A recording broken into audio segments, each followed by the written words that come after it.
Hello dear brothers and sisters, welcome to Sahastra IAS. આશા રાખી રહ્યો છું કે આપ સૌ ભાઈઓ બહેનોની તૈયારી ખૂબ સરસ રીતે થઈ રહી હશે. આપ લોકો મન લગાવી ખુદની ક્ષમતા પર વિશ્વાસ રાખી અને પોતાની તૈયારી કરી રહ્યા હશો. વિદ્યાર્થી મિત્રો, તમે સૌ જાણો છો કે આપણે ઇકોનોમી એન્ડ પોલિટીની વેબ સિરીઝ જે છે એ ઓનગોઈંગ છે. આ વેબ સિરીઝમાં ઇકોનોમી આપણે પૂરું કરી ચૂક્યા છીએ. એમાં 15 લેક્ચર થયા છે. જો તમે ન જોયા હોય તો એ બધા લેક્ચરની લિંક તમને ડિસ્ક્રિપ્શન બોક્સમાં મળી જવાની છે. ઓકે, હવે વાત કરીએ પોલિટીની. આ વેબ સિરીઝમાં પોલિટીના ટોટલ 27 લેક્ચર થવાના છે. આ પહેલો લેક્ચર છે. આ 27 લેક્ચરની અંદર આપણે 400+ MCQs જે છે એ સોલ્વ કરવાના છીએ. યસ, અને અગેન કહીશ કે આ વેબ સિરીઝનો એક ઉદ્દેશ્ય, એક અને માત્ર એક જ ઉદ્દેશ્ય છે કે તમને તમારી તૈયારી કેટલી સચોટ છે એનો ખ્યાલ આવે. તમને એમ થતું એક સાહેબ જીપીએસસી ને હજી 6-7 મહિનાની વાર છે, તો હું એટલું જ કહીશ કે જીપીએસસી ને હવે માત્ર 6 મહિનાની જ વાર છે. ક્લિયર છે? જે પરીક્ષા પાસ થશો એટલે તમારા આગળના 60 વર્ષ બરાબર છે, મતલબ ભવતરી જવાના છે, સુધરી જવાના છે. એના માટે તમે એટલીસ્ટ 6 મહિના તો બહુ ઓછી વસ્તુ કહેવાશે. તો આજથી જ લાગી જાઓ. ક્લિયર છે? તમે સ્વ આંકલન કરી શકો અને નિર્ણય લઈ શકો કે ભાઈ મારી પ્રિપરેશન કયા લેવલ પર છે. ક્લિયર છે? પોલિટીમાં ક્લિયર છે, આપણે દરેકે દરેક લેક્ચરમાં શું ભણાવવામાં આવશે ક્લિયર છે એની વિગત આપી ચૂક્યો છું. તારીખમાં થોડો ફેરફાર થયો છે. ઓકે, કોઈ વાંધો નહીં. ક્લિયર છે? એ શેડ્યુલ જે છે હું આપી ચૂક્યો છું. લિંક તમને ડિસ્ક્રિપ્શન બોક્સમાં મળી જશે. યસ, આ સિવાય આપણે પોલિટીની જ્યારે વેબ સિરીઝ શરૂ કરી રહ્યા છીએ ક્લિયર છે, ત્યારે એક વસ્તુ મને છોકરાઓએ કીધી હતી કે સર તમે માનો કે 21 તારીખે ક્વેશ્ચન સોલ્વ કરાવવાનો છે, 21 તારીખે જે લેક્ચર અપલોડ થવાનો છે એમાં જે MCQ સોલ્વ કરાવો એ તમે અમને આગલા દિવસે આપી દો. ક્લિયર છે? જેથી અમે ખુદ અમારું માઇન્ડ પહેલા તો એપ્લાય કરી શકીએ કે ભાઈ હા, આ ખરેખર ક્લિયર છે, અમને કેટલું આવડે છે. તો યસ, આપણી એક ટેલિગ્રામ ચેનલ છે જેમાં આ વિડીયોની પણ લિંક આવે છે. જે MCQ સોલ્વ કરાવવાના હોય એ આગલે દિવસે તમને એમાં આપી દેવામાં આવશે. MCQ સોલ્વ કર્યા પછી આજે આખી PDF છે એ પણ તમને એમાં આપી દેવામાં આવે છે, તો તમે એમાં પણ ભાગ બની જશો. ડિસ્ક્રિપ્શન બોક્સમાં લિંક મળી જશે. તો ચલો હવે નકામી બીજી વાતો ન કરતા, ક્લિયર છે? Yes, let's begin the show. Question 1, નીચે પૈકીનું કયું વિધાન સંવિધાનની સૌથી સચોટ વ્યાખ્યા આપે છે? Most appropriately defines constitution. Okay, statement A, દેશનો સૌથી સર્વોચ્ચ કાયદો એટલે સંવિધાન. દેશની રાજકીય, સામાજિક, આર્થિક વ્યવસ્થામાં પાયારૂપ હોય તેવો કાયદો એટલે સંવિધાન. સમાજના બંધારણીય નિયમો ધરાવતો લેખિત દસ્તાવેજ એટલે સંવિધાન. દેશની શાસન વ્યવસ્થાના સિદ્ધાંતો ધરાવતો દસ્તાવેજ એટલે સંવિધાન. હવે તમે એક વસ્તુ યાદ રાખજો, આવો ક્વેશ્ચન યુપીએસસીએ રેગ્યુલર પૂછવાનું સ્ટાર્ટ કર્યું છે. ઇનફેક્ટ આ ક્વેશ્ચન યુપીએસસીએ પૂછેલો બી છે. ઓકે, અને આ ક્વેશ્ચન તમે કોઈ બી બુક વાંચશો, લક્ષ્મીકાંત વાંચશો, ડીડી બાસુ વાંચશો, એમાં આ વસ્તુ નહીં લખેલી. આ NCERTsમાં આપેલી છે. આઈ થિંક જો મારી ભૂલ ના થતી હોય તો ધોરણ 8ની NCERTમાં, 8 અથવા 9ની NCERTમાં તમને આ વ્યાખ્યા બેઠી જોવા મળે છે. અને આવા ક્વેશ્ચનમાં જે 4 સ્ટેટમેન્ટ હશે એ ચારે ચાર એક સરખા જ લાગશે. અને અહીંયા પણ એવું છે, આ ચારે ચારને તમે સંવિધાનની વ્યાખ્યા કહી જ શકો. હા ભાઈ, સંવિધાન દેશનો સર્વોચ્ચ કાયદો છે, ઇટ ઇઝ ઓકે, પણ એક સામાન્ય માણસની ભાષામાં છે. તમે જે લેવલ પર જવા માંગો છો એ લેવલ ઉપર વ્યક્તિને એક બેઝિક પણ સચોટ બાબત ખબર હોવી જોઈએ. સંવિધાન એટલે કે ભાઈ રાજકીય, સામાજિક, દેશની રાજકીય, સામાજિક, આર્થિક, political, social and economic system છે એમાં ફંડામેન્ટલ હોય એવો કાયદો. અગેન એને સંવિધાન કહી શકશો, પણ સૌથી બેઝિક બાબત શું? તો આનો જવાબ જે આવશે એ સી આવે છે. Written document comprising constituent rules of the society. English આવી ટર્મ છે, રિટન ડોક્યુમેન્ટ કમ્પ્રાઇઝિંગ કોન્સ્ટિટ્યુઅન્ટ, બંધારણીય constituent rules of the society. Clear છે? શું કહેવામાં, આ કેમ બહુ સચોટ વ્યાખ્યા છે? તો NCERTમાં તો બહુ એની વિસ્તૃત સમજૂતી આપી છે, પણ સિમ્પલ એક વસ્તુ કહું, જે NCERTમાં એક્ઝામ્પલ આપેલું છે કે લેટ્સ સે ફોર એક્ઝામ્પલ આપણે ફૂટબોલ રમતા હોઈએ. ક્લિયર છે? તો ફૂટબોલમાં એક નિયમ છે કે વ્યક્તિનો હાથ ન અડવો જોઈએ અથવા ફાઉલ થાય, ગોલકીપર સિવાય કોઈ પણ વ્યક્તિનો. હવે લેટ્સ સે ફોર એક્ઝામ્પલ એ વ્યક્તિ ફૂટબોલ રમી રહ્યા છે, અચાનક કોઈ વ્યક્તિ, બધા વ્યક્તિઓ મળી અને હાથથી બોલ પકડી જવા માંડે તો that is not a football. એ ફૂટબોલ હવે નહીં રહે. કેમ આપણે એવું કહી શકીએ? હેન્ડબોલ કદાચ થઈ જશે, પણ કેમ આવું કહી શકીએ? કારણ કે ફૂટબોલ એક ગેમ છે, તો એ ગેમના એક કોન્સ્ટિટ્યુઅન્ટ બંધારણીય નિયમો છે. બંધારણીય એટલે આપણે કોન્સ્ટિટ્યુશન વાળું બંધારણ નહીં, એક ફંડામેન્ટલ હોય એવા કેટલાક નિયમો છે. ક્લિયર છે? તો એ નિયમોનું પાલન ન થતું હોય તો આપણે એને ફૂટબોલ ન કહી શકીએ. રાઈટ? તો એ જ રીતે આપણે સોસાયટીમાં આખા દેશની અંદર અલગ અલગ, આપણો દેશ એક સમાજ જ ગણી લો, તો આપણે અલગ અલગ ધર્મના, અલગ અલગ જ્ઞાતિના, ક્લિયર છે, અલગ અલગ એથનિસિટી, વંશના લોકો છીએ, અલગ અલગ ભાષા બોલતા લોકો છીએ. આ બધા લોકો જ્યારે સોસાયટીમાં ભેગા રહીએ છે ત્યારે સ્વાભાવિક છે કે એમની જે કંઈ પણ કેટલીક બાબતો હશે એકબીજાથી વિરોધાભાસ હશે. ક્લિયર છે? ये સિમ્પલ વસ્તુ છે. લેટ્સ સે ફોર એક્ઝામ્પલ હિન્દુઇઝમની વાત કરીએ તો હિન્દુઇઝમની અંદર ક્લિયર છે, વ્યક્તિનું અવસાન થાય પછી એ વ્યક્તિ છે એને અગ્નિદાહ આપવામાં આવે છે. એ જ રીતે તમે લેટ્સ સે ફોર એક્ઝામ્પલ ઇસ્લામની અંદર તમે વાત કરો છો તો ઇસ્લામની અંદર એને ભૂમિમાં દફન કરવામાં આવે છે. તો અલગ અલગ વસ્તુઓ છે ને, ભાષા અલગ અલગ છે. આપણે ગુજરાતી છીએ, મહારાષ્ટ્ર વાળા મરાઠી બોલતા હશે, તમિલનાડુ વાળા તમિલ ભાષા બોલતા હશે, તમિલ પ્રજા. તો આ અલગ અલગ સમુદાય, અલગ અલગ ધર્મ, અલગ અલગ ભાષા, પંથના લોકો વચ્ચે બની શકે કે જ્યારે એ પોતાનું જીવન જીવી રહ્યા છે પોતાની નીતિ નિયમો અનુસાર, ત્યારે એમાં કોન્ફ્લિક્ટ, વિરોધાભાસ ઉદ્ભવે. તો આ વિરોધાભાસને હવે પછી માનો કે રિઝોલ્વ ન કરવામાં આવે તો પછી તો મારામારી એ થાય ને પછી એનું કઈ નક્કી ન હોય ક્યાં જઈને અટકે. તો માટે આ અલગ અલગ ધર્મ, અલગ અલગ ભાષા, પંથ, પ્રાંતના, વંશના લોકો રહે છે, ત્યારે આ બધા એગ્રી હોય, બધા જ એના પર સંમતિ થતા હોય એવા કેટલાક નિયમો જે છે, ક્લિયર છે, એ અગાઉથી જ ઘડી દેવામાં આવે. અને યસ, એ જ નિયમો છે, ક્લિયર છે, આપણા સમાજના બંધારણ નિયમોને એને જ કહે છે, દેશ લેવલ પર જ્યારે વાત કરીએ ત્યારે એ બને છે કોન્સ્ટિટ્યુશન. લેટ્સ સે ફોર એક્ઝામ્પલ, બરાબર છે, આપણા દેશમાં કોઈ પણ વ્યક્તિ હોય, બરાબર છે, યસ, ભારતના નાગરિકની ચલો વાત કરીએ તો એને વાણી અને અભિવ્યક્તિની સ્વતંત્રતા છે. યસ, એને પોતાનો, બરાબર છે, ધર્મ જે છે, યસ, એ પાળવાની, એનો ફેલાવો કરવાની, પોતાની સ્વેચ્છાએ કોઈ પણ ધર્મ અંગીકાર કરવાની, કે ચલો કોઈ ધર્મનો પાર્ટ નથી બનવો, નાસ્તિક રહેવું છે, તો એ અધિકાર છે. ખ્યાલ આવી ગયો?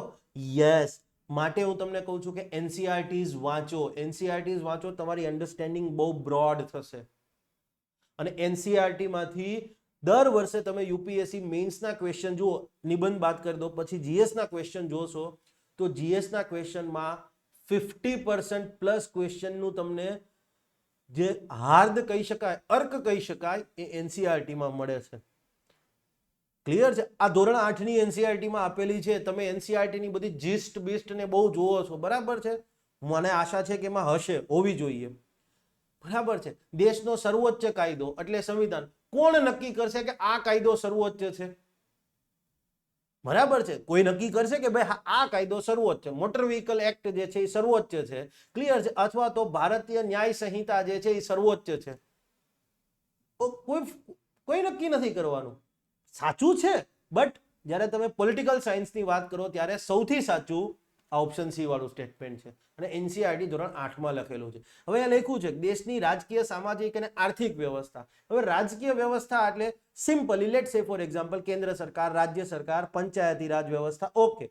સામાજિક વ્યવસ્થા એટલે ક્લિયર છે, આપણી દરેકે દરેક સમાજ છે. લેટ સે ફોર એક્ઝામ્પલ, ક્લિયર છે, ચલો પહેલા તો હિન્દુ વાત કરીએ, હિન્દુ, મુસ્લિમ, શીખ, ઈસાઈ, આ બધા અલગ અલગ ધર્મના લોકો છે. તો એમાં પણ પછી અલગ અલગ ભાષા બોલતા લોકો છે, અલગ અલગ જ્ઞાતિના લોકો છે. તમે એક વસ્તુ વિચાર કરો કે આ ધર્મ, જ્ઞાતિ, આ બધાને લગતી કોઈ બાબત તમને બંધારણમાં જોવા મળી છે કે ભાઈ હા ચલો હિન્દુઓએ આ રીતે કામ કરવું, મુસ્લિમોને આ રીતે કામ કરવું? ના. આ બધાને કોઈ સોશિયલ સ્ટ્રક્ચરમાં જોવામાં નથી આવતા. આ બધાને જ્યારે પોલિટીની વાત કરીએ છીએ ત્યારે દેશના નાગરિકો તરીકે જોવામાં આવે છે. યસ, એ નાગરિકોમાં કોઈ વંચિત સમૂહ છે તો એમને ચોક્કસપણે કંઈક વિશેષ સુવિધા, અધિકાર આપવાની વાત છે. માનો કે વંચિત વર્ગને, ક્લિયર છે, જાહેર નોકરીઓમાં, ક્લિયર છે, શિક્ષણ વ્યવસ્થામાં આરક્ષણ છે, તો લઘુમતીના રક્ષણ માટેના અધિકારો છે. આર્થિક વ્યવસ્થાની વાત કરીએ તો ક્લિયર છે, ક્યાં આર્થિક વ્યવસ્થા એટલે લેટ સે ફોર કોઈ ઇકોનોમીમાં જે આવે એ બધું, સોયથી લઈને મશીનરી બનતી હોય એ બધી વસ્તુઓ.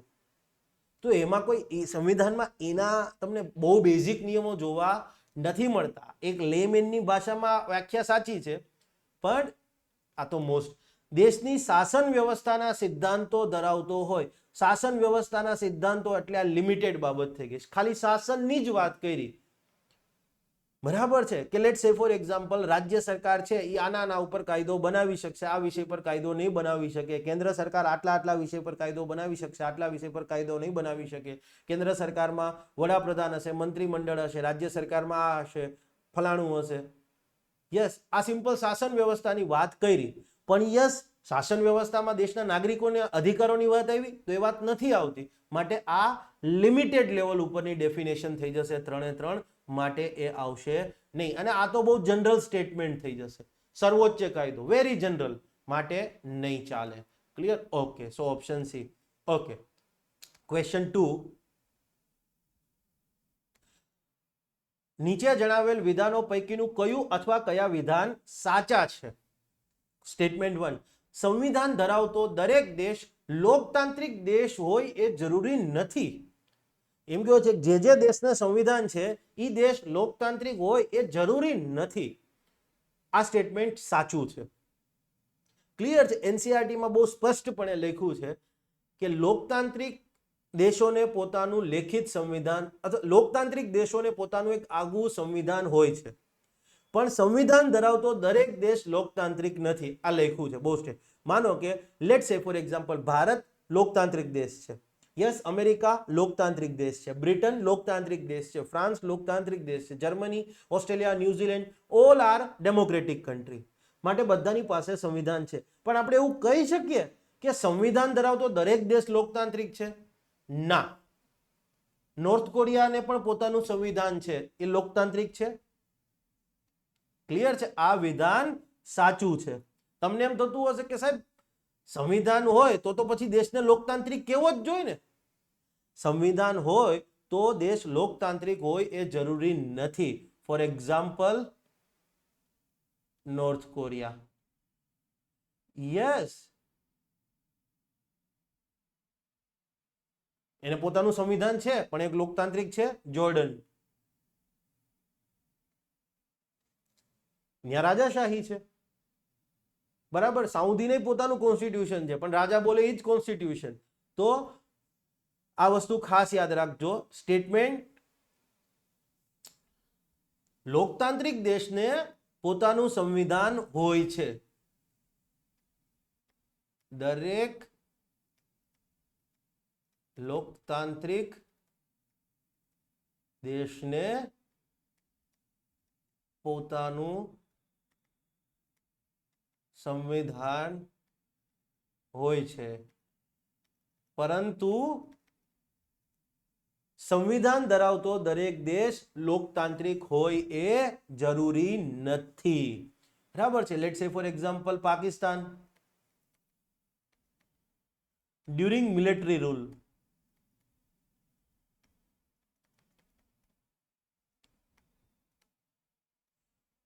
માનો કે જનરલ પરવેઝ મુશરફ હતા, એ ટાઈમે એને બંધારણ પાકિસ્તાનનું બંધારણ નહોતું કંઈ એને ચેન્જ કર્યું, પણ એ લોકતાંત્રિક ન કહી શકાય. લેટ સે ફોર એક્ઝામ્પલ મ્યાનમાર. અત્યારે ત્યાં હુન્ટા ગવર્મેન્ટ છે. જુન્ટા ના બોલાય, એને હુન્ટા બોલાય. બરાબર, JUNTA લખાઈને આવે છે, ન્યૂઝપેપરમાં વાંચશો તો એને હુન્ટા કહેવાય. મિલિટરી રિજીમ છે. મ્યાનમારને પોતાનું બંધારણ છે જ, પણ યસ, એ લોકતાંત્રિક દેશોની કેટેગરીમાં આવશે નહીં. આ સ્ટેટમેન્ટ સમજવું જરૂરી હતું. Okay, next. સંવિધાન દેશમાં પ્રવર્તમાન રાજ્ય વ્યવસ્થાને વ્યાખ્યાયિત કરે છે. દેશમાં જે પોલિટિકલ સિસ્ટમ છે એને ડિફાઇન કરે છે. પોલિટિકલ સિસ્ટમ અથવા તો એને સિમ્પલી કહીએ તો પોલિટી, કે દેશની જે પોલિટી છે, યસ, એને સંવિધાન ડિફાઇન કરે છે. આ સ્ટેટમેન્ટ સાચું છે. આપણે ઇન્ડિયાની વાત કરીએ તો ઇન્ડિયા ક્લિયર છે, મોર ઓર લેસ ફેડરલ કન્ટ્રી છે. આપણી પોલિટીનો નેચર ફેડરલ છે. તો કોન્સ્ટિટ્યુશનમાં જોવા મળે છે India federal polity. US not perfectly federal ના કહી શકાય, USA perfect model of federalism અથવા તો 100% ફેડરલ. ભારત છે એ સંઘીય રાજ્ય વ્યવસ્થા ધરાવતો દેશ છે. આપણે નથી કહેતા ભારતની રાજ્ય વ્યવસ્થા સંઘીય રાજ્ય વ્યવસ્થા છે. કેમ? તો કે ત્યાં કેન્દ્ર સરકાર છે, રાજ્ય સરકાર છે. યસ, બંનેનું સ્વતંત્ર સંવિધાનિક અસ્તિત્વ છે. ક્લિયર છે? આપણે અહીંયા રાજ્ય સરકારો કેન્દ્ર સરકારમાંથી પાવર નથી મેળવતી. રાજ્ય સરકારો પોતાના પાવર્સ છે પોતાની સંવિધાનમાંથી મેળવે છે. અને સંવિધાને કીધું છે કે રાજ્યમાં એક વિધાનસભા હશે, રાજ્યનું એક મંત્રીમંડળ હશે કે જેના અધ્યક્ષ મુખ્યમંત્રી હશે. કેન્દ્ર સરકારે નથી કીધું. માટે યસ, તો સંવિધાન છે એ દેશમાં જે રાજ્ય વ્યવસ્થા પ્રવર્તમાન છે એને ડિફાઇન કરે છે. યસ, એ સ્ટેટમેન્ટ પણ સાચું છે. અને અગેન હું કહું છું કે આ કોઈ પીએચડી ની બુકમાંથી નથી લીધું. ક્લિયર છે? આ 8મા 9મા ધોરણની એનસીઆરટી માંથી આવેલ વસ્તુ છે. ચલો, ઓકે.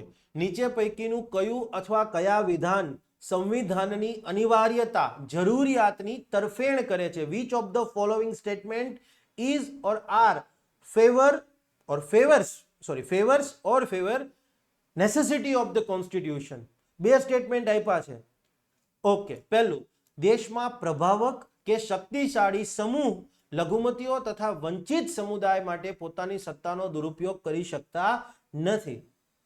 ઓકે, સ્ટેટમેન્ટ 2, પ્રચલિત અતરંગી લોક ભાવનાઓ પોપ્યુલર વિમ્સ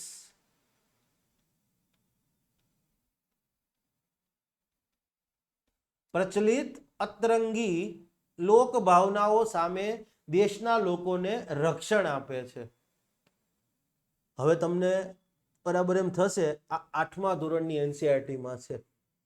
સ્ટેટમેન્ટ એમાં લખ્યું છે કે 8મા ધોરણની એનસીઆરટીમાં સ્પષ્ટ આપ્યું છે કે સંવિધાન શું છે અને સંવિધાનની આપણે જરૂરિયાત કેમ પડે છે. અહીંયા બે મુદ્દા આપ્યા છે અને કીધું છે કે આ બેમાંથી કયું અથવા કયો મુદ્દો સંવિધાન જરૂરી છે એની તરફેણ કરે છે. તો આનો જવાબ આવશે બંને. સમજાવું છું. આનો આન્સર આવશે બંને. ક્લિયર છે? આ બંને આની વાત કરે છે. સમજાવું. પહેલી વસ્તુ, આપણે જ્યારે કોન્સ્ટિટ્યુશન બનાવ્યું, બરાબર છે, સિમ્પલી માનો કે લેટ્સ સે ફોર એક્ઝામ્પલ પહેલા સાઉથ આફ્રિકાનું એક્ઝામ્પલ લઈશ જે એનસીઆરટીમાં આપેલું છે. સાઉથ આફ્રિકામાં કેવું હતું કે આજે પણ એવું છે, બ્લેક લોકો છે, બરાબર છે, એ લોકો મેજોરિટીમાં છે અને ભૂતકાળમાં એ લોકો મેજોરિટીમાં જ હતા. પણ જે વ્હાઇટ લોકો હતા એ હતા માઇનોરિટી, પણ શાસન એ વ્હાઇટ લોકોનું હતું. કદાચ તમને ખબર છે કે ક્રિકેટમાં પણ એવું હતું કે સાઉથ આફ્રિકામાં ક્લિયર છે જે બ્લેક પીપલ હતા એને નેશનલ ક્રિકેટ ટીમમાં નહોતા લેવામાં આવતા અને માટે સાઉથ આફ્રિકાને બેન પણ કરેલું હતું. કદાચ તમને નહીં ખ્યાલ હોય, 1994 પહેલા જોજો. ક્લિયર છે? તો હવે એકચ્યુઅલી શું હતું કે જે વ્હાઇટ પીપલ હતા એ હતા લઘુમતીમાં, પણ પહેલેથી શાસન એમનું રહ્યું, ઇકોનોમીમાં, પોલિટીમાં, બિઝનેસની અંદર, બધી જગ્યાએ. પણ ફાઇનલી નેલ્સન મંડેલાએ વિરોધ કર્યો અને વિરોધ બહુ, નેલ્સન મંડેલા નામ જ કાફી છે, બરાબર છે. આપણા ગાંધી બાપુને ઇક્વિવેલન્ટ દરજ્જો છે એમનો ત્યાં. ક્લિયર છે? આફ્રિકન ગાંધી કહેવામાં આવે છે. ઓકે, તો હવે જ્યારે એ સંઘર્ષ થયો અને પછી ફાઇનલી બંને સમૂહ રાજી થઈ ગયા કે ભાઈ આ ઝઘડો કાયમી નહીં ચાલે, આપણે એ કે ક્લિયર છે ભેગા મળીને એક સોલ્યુશન કરીએ. તો એ સોલ્યુશનમાં રૂપે શું આવ્યું કે ભાઈ વ્હાઇટ લોકોને ડર હતો કે ભાઈ હવે નેલ્સન મંડેલાના નેતૃત્વમાં અને લોકશાહીનો અથવા સરકારનો નિયમ છે કે સંખ્યાબળ જેની તરફેણમાં સત્તા એની. તો ત્યાં તો સંખ્યાબળ બહુ મોટા પ્રમાણમાં એમની તરફેણમાં હતું, બ્લેક પીપલની તરફેણમાં. તો વ્હાઇટ લોકોને ડર હતો કે હવે અમે તો લઘુમતીમાં છીએ, બ્લેક લોકોને સત્તા આપી દઈશું તો કાલ સવારે અમે એમની આરે જે કર્યું એ લોકો અમારી આરે કરશે, અમારી પ્રોપર્ટી લઈ લેશે, અમને બરાબર બિઝનેસમાંથી અમને બરાબર બહાર કાઢી મૂકશે, અમને અધિકારો નહીં આપે. તો સાઉથ આફ્રિકાના કોન્સ્ટિટ્યુશનમાં એ વસ્તુ ન થઈ. ક્લિયર છે? કેમ કે કોન્સ્ટિટ્યુશનમાં જ એ લખી દેવામાં આવ્યું કે વ્હાઇટ લોકોના અધિકારો ક્લિયર છે છીનવવામાં નહીં આવે, એમને જે સંપત્તિ છે એમને કોઈ નુકસાન નહીં થાય, અને સામે બ્લેક લોકોએ એક્સેપ્ટ અને વ્હાઇટ લોકોએ એક્સેપ્ટ કર્યું કે જેની બહુમતી હશે એ સત્તામાં આવશે. તો સેમ વસ્તુ આપણા સંવિધાનના જે ઘડવૈયાઓ હતા એને સાઉથ આફ્રિકાની પહેલા આ વસ્તુ આપણે તો કરી હતી બરાબર છે, પણ આ એક્ઝામ્પલ એટલા માટે આપ્યું કે તમે પ્રોપર સમજી શકો. તો આપણા જે સંવિધાનના ઘડવૈયાઓ હતા એને પ્રોપરલી એ જ વિચાર્યું કે આજે ઇન્ડિયાની અંદર વાત કરીએ, મતલબ 1950ના દાયકાની વાત, એટલે સોરી આઝાદ થયા પછીની વાત કરું છું, બંધારણ બનતું હતું ત્યારે, કે ભાઈ બની શકે, અને ભૂતકાળમાં એવું બન્યું છે કે અલગ અલગ દેશોમાં કે જે પ્રભાવશાળી સમૂહ હતો, શક્તિશાળી સમૂહ હતો, ક્લિયર છે, એને લઘુમતીઓ અને વંચિત વર્ગોનું શોષણ કર્યું.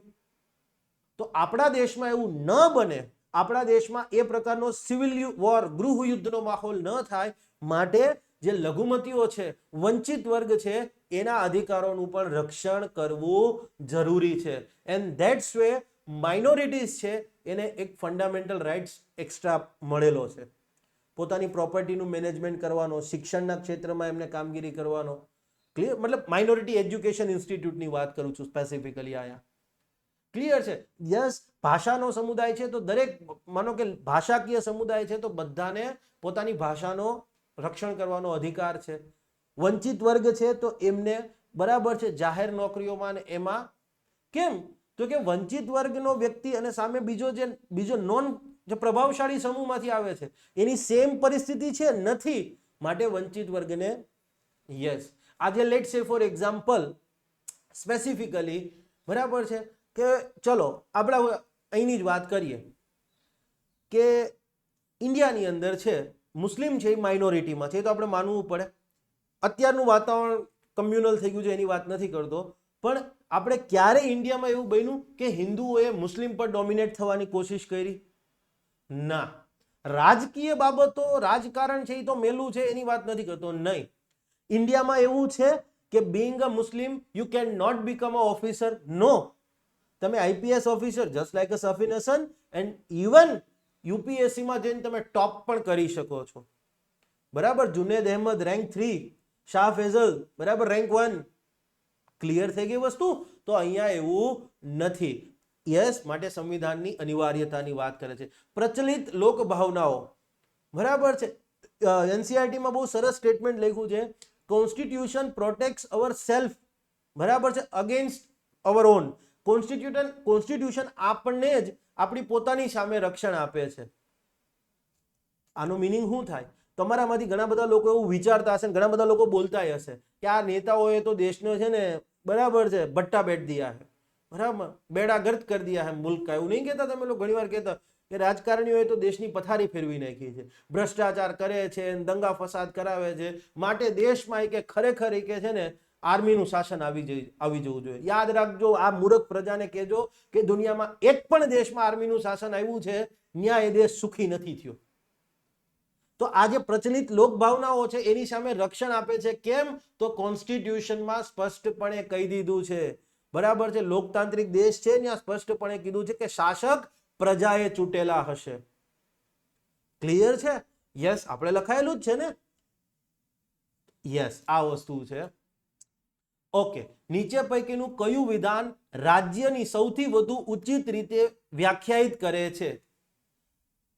આ પણ યુપીએસસી નો પીવાયક્યુ છે. બધા ધોરણ 8માં આપેલી એનસીઆરટીમાં વસ્તુ આપી છે. ક્લિયર છે? Okay, next. ચોક્કસ ભૌગોલિક પ્રદેશ પર સ્થાપિત થયેલ રાજકીય સંસ્થાન. ચોક્કસ ભૌગોલિક પ્રદેશમાં વસતા સાર્વભૌમી લોકોનું પ્રતિનિધિત્વ કરતું રાજકીય સંસ્થાન. Political institution representing a sovereign people occupying definite political territory. સાર્વભૌમી પ્રજાનું પ્રતિનિધિત્વ કરતું લોકતાંત્રિક સંસ્થાન, democratic institution representing a sovereign people. ચોક્કસ ભૌગોલિક પ્રદેશ પર સ્થાપિત થયેલ લોકતાંત્રિક સંસ્થાન, democratic institution establish on a definite territory, geographical territory. હવે આવી વસ્તુ આવે ને ત્યારે તમને એમ થાય કે આ તો લક્ષ્મીકાંતમાં નથી આપ્યું, અમારા સાહેબોએ કંઈ નથી, કારણ કે અમારા સાહેબો તો સીધો પેલા કાયદાથી જ ચાલુ કરે છે, બરાબર. રેગ્યુલેટિંગ એક્ટ આવે ને પછી અલગ અલગ કાયદા આવે ને પછી સીધું બંધારણના ભાગ ને એ બધું ચાલુ કરે છે. પણ યાદ રાખજો, બરાબર છે, યુપીએસસી આવું જ ગોતે જ્યાં નહીં ભણાવ્યું બેઝિક આવતું હોય. જો આનો જવાબ બી થશે, બરાબર છે. ચોક્કસ ભૌગોલિક પ્રદેશમાં વસતા, ચોક્કસ ભૌગોલિક પ્રદેશમાં વસતા સાર્વભૌમી લોકોનું પ્રતિનિધિત્વ કરતું રાજકીય સંસ્થાન. આ શું કહેવા માંગે છે? લેટ્સ સે ફોર એક્ઝામ્પલ ઇન્ડિયા.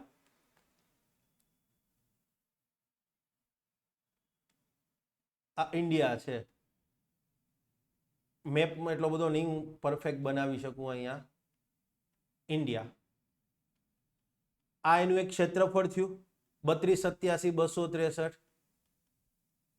હા, 3287,263 આપણું ક્ષેત્રફળ થયું. તો યસ, આ ભૌગોલિક વિસ્તાર થઈ ગયો ઇન્ડિયા.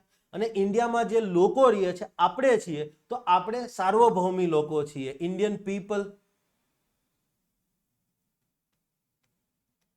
People of India. આપણે જેને ઈચ્છીએ એને ચૂંટીએ છીએ અને આપણા શાસક આપણા દેશની જે જરૂરિયાત છે, દેશનું હિત હોય એ મુજબ જ નિર્ણય લે છે. અમેરિકા અને બધા વેસ્ટર્ન દેશો ના પાડે છે કે રશિયન ઓઇલ ના મંગાવો. આપણે કે શું કામ ભાઈ, અમને સસ્તું પડે છે માટે એમ લેવાના. ક્લિયર છે? યસ. આપણને એમ કે ભાઈ તમારે રશિયામાં વિઝિટ નહીં કરવાની, યુક્રેનમાં વિઝિટ નહીં કરવાની. કેમ ભાઈ ન કરીએ? ક્લિયર છે? લેટ્સ સે ફોર એક્ઝામ્પલ આપણે આરબ દેશો સાથે પણ સારા સંબંધ છે, આપણે ઇઝરાયલ સાથે પણ સારા સંબંધ છે. તો બેમાંથી એક દેશ સમૂહ આપણે એમ નહીં કહી શકે કે તમે ઇઝરાયલ હારે સંબંધ ન રાખો અથવા તો તમે આરબ દેશો સાથે સંબંધ ના રાખો. અમારી મરજી.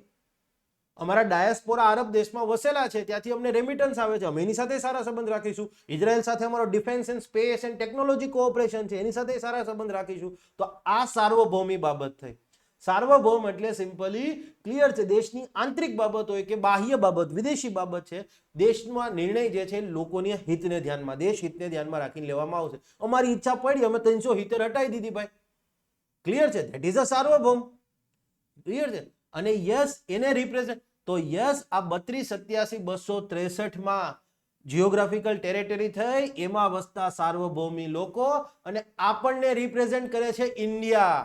આપણને જે બાબત રિપ્રેઝન્ટ કરે છે એ ઇન્ડિયા. લેટ્સ સે ફોર એક્ઝામ્પલ, તમે સોશિયલ મીડિયા જો હોય તો તમે સરકારના અલગ અલગ મંત્રાલયોને એ બધાને ફોલો કરતા હશો. માનો કે એક્સટર્નલ અફેર્સ મિનિસ્ટ્રી છે, ધારો કે વિદેશ મંત્રાલય, અથવા તો એસ જયશંકર સર, એમને ફોલો કરતા હશો તો એમના ઇન્સ્ટાગ્રામ પેજ ઉપર તમે જોશો, માનો કે વિદેશ મંત્રાલયનું ઇન્સ્ટાગ્રામ પેજ છે, તો દુનિયાના કોઈ પણ દેશમાં, ખાસ કરીને એશિયાના દેશમાં, કોઈ એવી નેચરલ કેલેમિટીઝ, કુદરતી આપત્તિ આવે, પૂર આવે, ભૂકંપ આવે, ફ્લડ આવ્યા હોય, ત્યારે ભારત સરકાર મેડિસિન્સ, દવાઓ મોકલે છે, ખાદ્ય સામગ્રી મોકલે છે, પાણી પણ પહોંચાડે છે. યસ, તમારી જાણ ખાતર.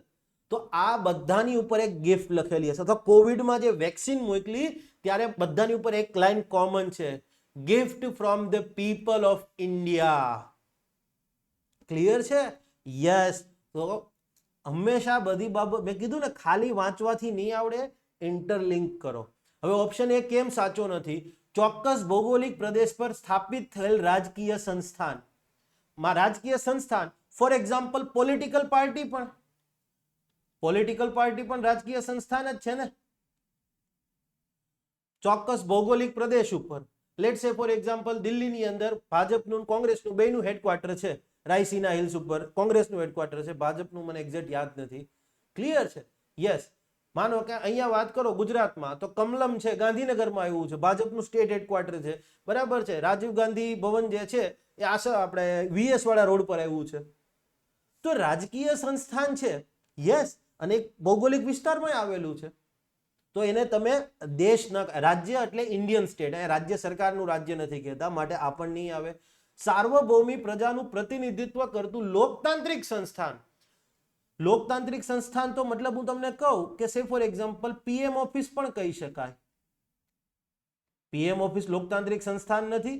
યસ. પાર્લામેન્ટ પણ લોકતાંત્રિક સંસ્થાન કહી શકાય. Supreme court is also democratic institution. Yes, supreme court પણ લોકતાંત્રિક સંસ્થાન છે, હાઈકોર્ટ પણ લોકતાંત્રિક સંસ્થાન છે, તમારી કલેક્ટર ઓફિસ પણ ડેમોક્રેટિક ઇન્સ્ટિટ્યુશન જ છે. યસ. હવે સાર્વભૌમી પ્રજાનું પ્રતિનિધિત્વ કરતું સંસ્થાન ખાલી કીધું છે, તો પાર્લામેન્ટને તમે આખો દેશ કહી શકો? નો, માટે આ નહીં આવે. ચોક્કસ ભૌગોલિક પ્રદેશ પર સ્થાપિત થયેલું, ક્લિયર છે, લોકતાંત્રિક સંસ્થાન. અગેન આ લોકતાંત્રિક સંસ્થાન મેં કીધા, બરાબર છે, અને એ કોઈ વિસ્તારમાં આવી ગયેલા છે. સુપ્રીમ કોર્ટ છે તો એ દિલ્હીમાં આવેલી છે, હાઈકોર્ટ છે તો આપણે ગુજરાતમાં અમદાવાદમાં સોલા ભાગવત ખાતે આવેલી છે. તો એને તમે સ્ટેટ ન કહી શકો. ક્લિયર છે? Political institution representing a sovereign people occupying definite political territory. ધોરણ 8 એનસીઈઆરટી માં આપેલી વસ્તુ છે.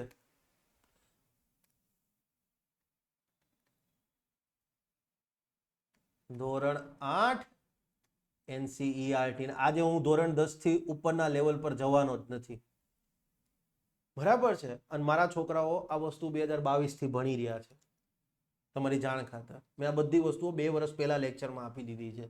ઓકે, નીચે પૈકીનું કયું વિધાન રાજ્ય વ્યવસ્થા પોલિટી, આ પણ યુપીએસસી નો પીવાયક્યુ છે, પોલિટીને સૌથી વધુ ઉચિત રીતે વ્યાખ્યાયિત કરે છે? અને આવા ક્વેશ્ચન તમારા વધારે ખોટા પડે છે. શું કામ? કારણ કે 4 જવાબ સાચા જ હોય, પણ સૌથી વધુ ઉચિત રીતે કીધું છે. Okay, next. સંગઠિત રાજકીય પ્રણાલી માળખું, બે સેમ જ છે. પ્રણાલી કે માળખું, સ્ટ્રક્ચર ધરાવતો સમાજ એટલે રાજ્ય વ્યવસ્થા. સંગઠિત રાજકીય પ્રણાલી માળખું ધરાવતો સમાજ એટલે રાજ્ય વ્યવસ્થા. સંગઠિત સામાજિક, આર્થિક અને રાજકીય પ્રણાલી અથવા માળખું ધરાવતો સમાજ એટલે રાજ્ય વ્યવસ્થા. ઓકે, સંગઠિત લોકતાંત્રિક માળખું ધરાવતો સમાજ એટલે રાજ્ય વ્યવસ્થા. અને ડી, ઉપરોક્ત પૈકી એક પણ નહીં. ઓકે, આવા ક્વેશ્ચનનો ડી આન્સર તો આવશે જ નહીં, યાદ રાખજો, બરાબર છે. ઉપરોક્ત પૈકી એક પણ તો આવશે જ નહીં, કારણ કે એને આપ્યું જ હશે. પણ એક્ઝામિનરને પછી કોઈ એવી પ્રોપર આમ બંધ બેસતી લાઈન ન મળે ને એટલે એ લખી નાખે ઉપરોક્ત પૈકી એક પણ નહીં. ઓકે, તો આનો જવાબ શું આવશે? સંગઠિત રાજકીય પ્રણાલી, ઓર્ગેનાઇઝડ પોલિટિકલ સ્ટ્રક્ચર. હવે સિમ્પલી પોલિટી એટલે શું? તો society with organized political structure. આવું સ્ટેટમેન્ટ એનસીઈઆરટી માં આપ્યું છે. A society with organized political structure.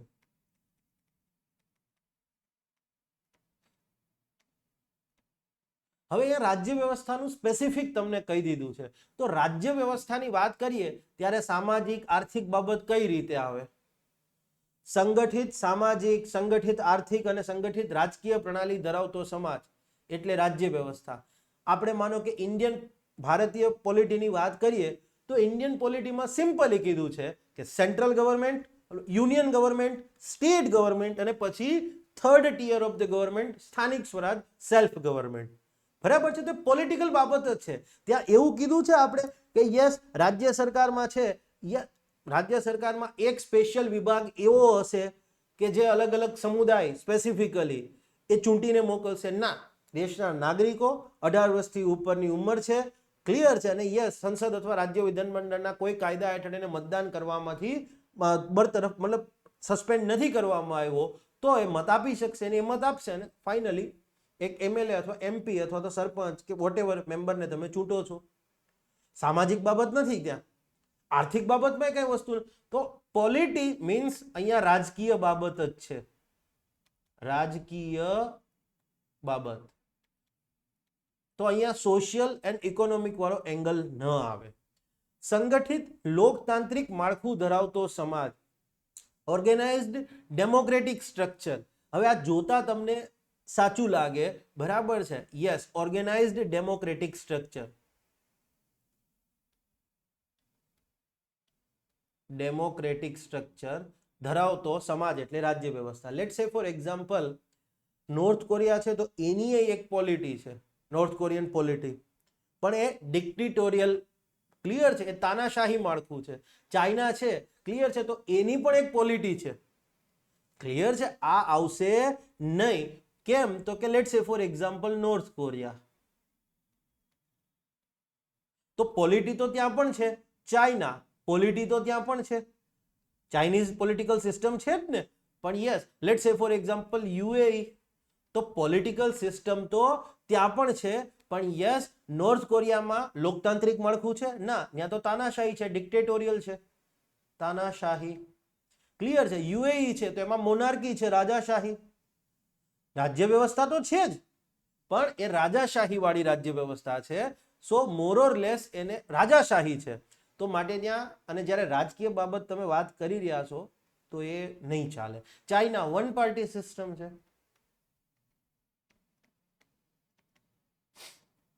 Clear છે? તો લોકતાંત્રિક હોય એ જરૂરી નથી. આ બધી રાજ્ય વ્યવસ્થાઓ તો છે જ ને. રાજ્ય વ્યવસ્થા તો છે જ, પણ યસ એનું માળખું લોકતાંત્રિક હોય એ જરૂરી નથી. માનો કે નોર્થ કોરિયાની રાજ્ય વ્યવસ્થા છે તો એનું રાજકીય માળખું તાનાશાહી છે. ચાઇનાની જે પોલિટી છે એનું રાજકીય માળખું વન પાર્ટી સિસ્ટમ છે. યુએઈની જે પોલિટી છે એનું ક્લિયર છે રાજકીય પ્રણાલી માળખું છે એ મોનાર્કી છે. તો યસ આનો જવાબ આ આવશે. બરાબર. અગેન આ ધોરણ 8માં જ આપેલી ડેફિનેશન છે. ક્લિયર છે? યસ.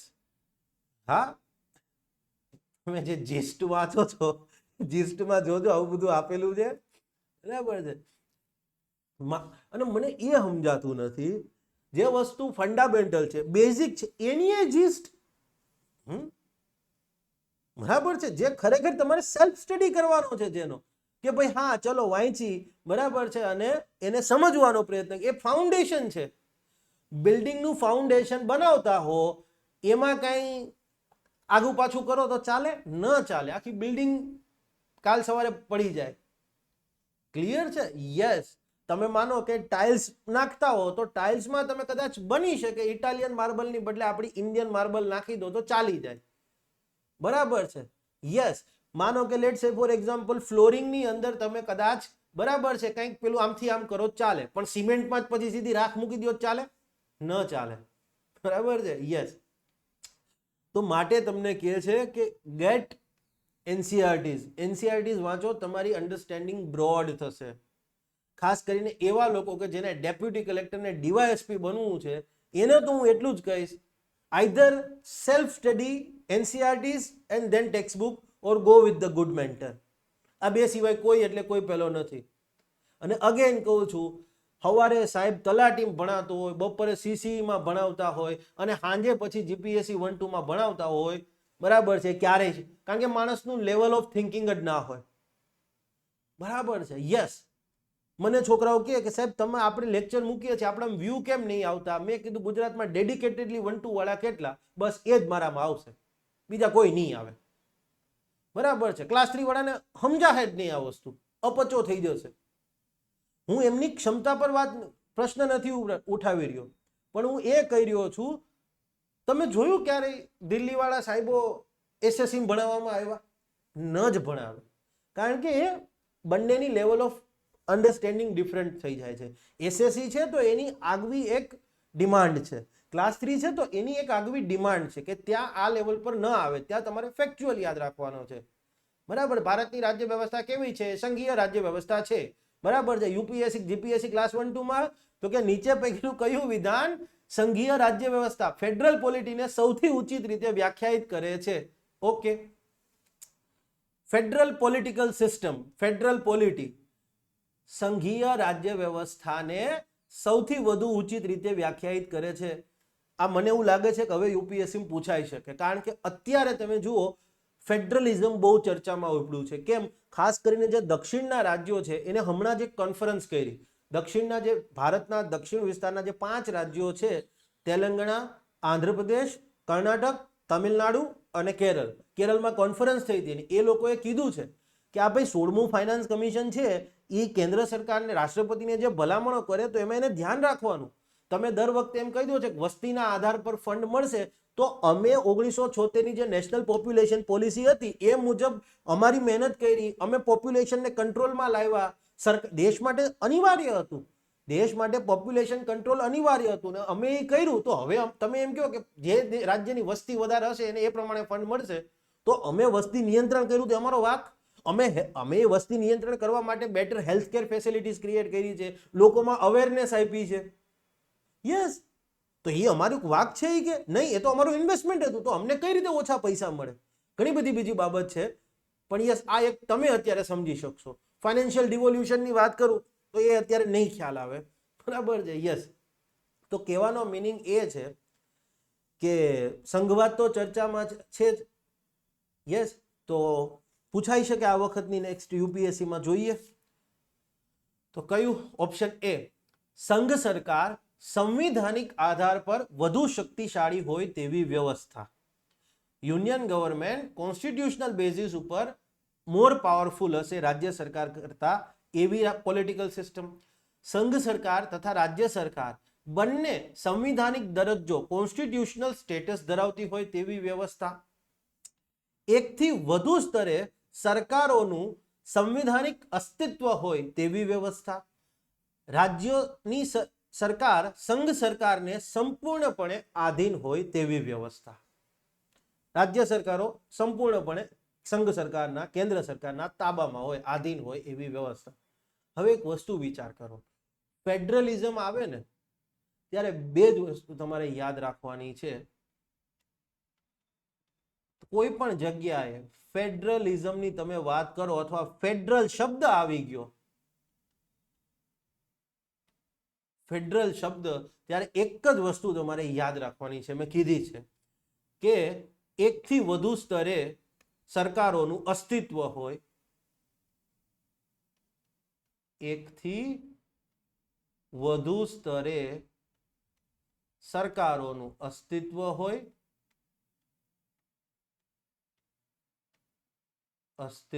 અને આ અસ્તિત્વ કેવું હોય? સંવિધાનિક હોય. માનો કે ભારત છે તો ભારતમાં સરકાર કયા કયા સ્તરે છે?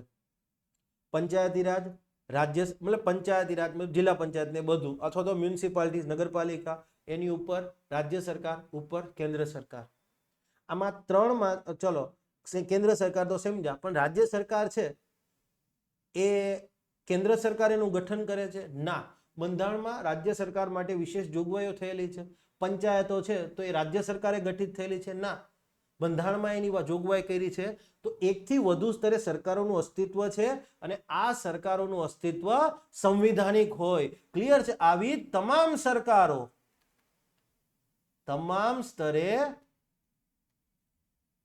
કાર્યરત સરકારો પોતાની સત્તાઓ સંવિધાનમાંથી મેળવતી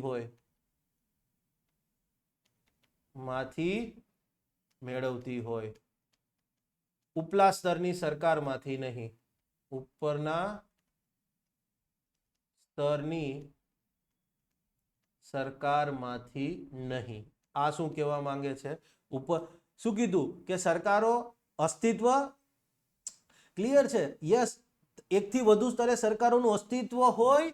યસ, આ ફર્સ્ટ પોઈન્ટ.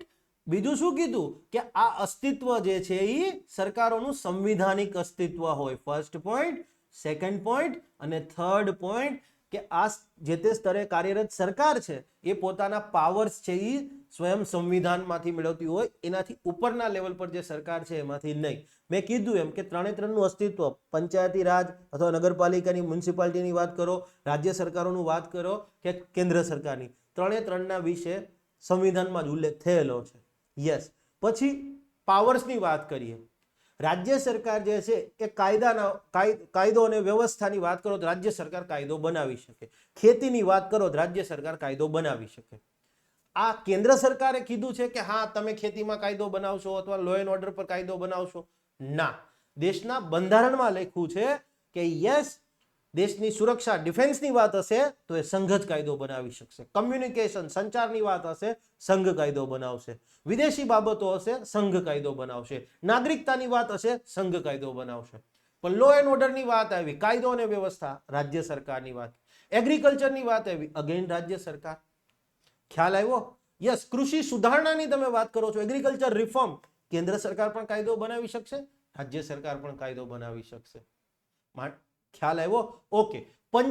પંચાયતોમાં કીધું છે કે 18 સબ્જેક્ટ રહેશે, પણ યસ, એ 18 સબ્જેક્ટમાંથી કેટલા સબ્જેક્ટ પંચાયતોને આપવા, સત્તા આપવી, તો એ રાજ્ય સરકાર પર નિર્ભર છે. પણ એ 18 સબ્જેક્ટ તો કોન્સ્ટિટ્યુશનમાં જ ઉલ્લેખ છે.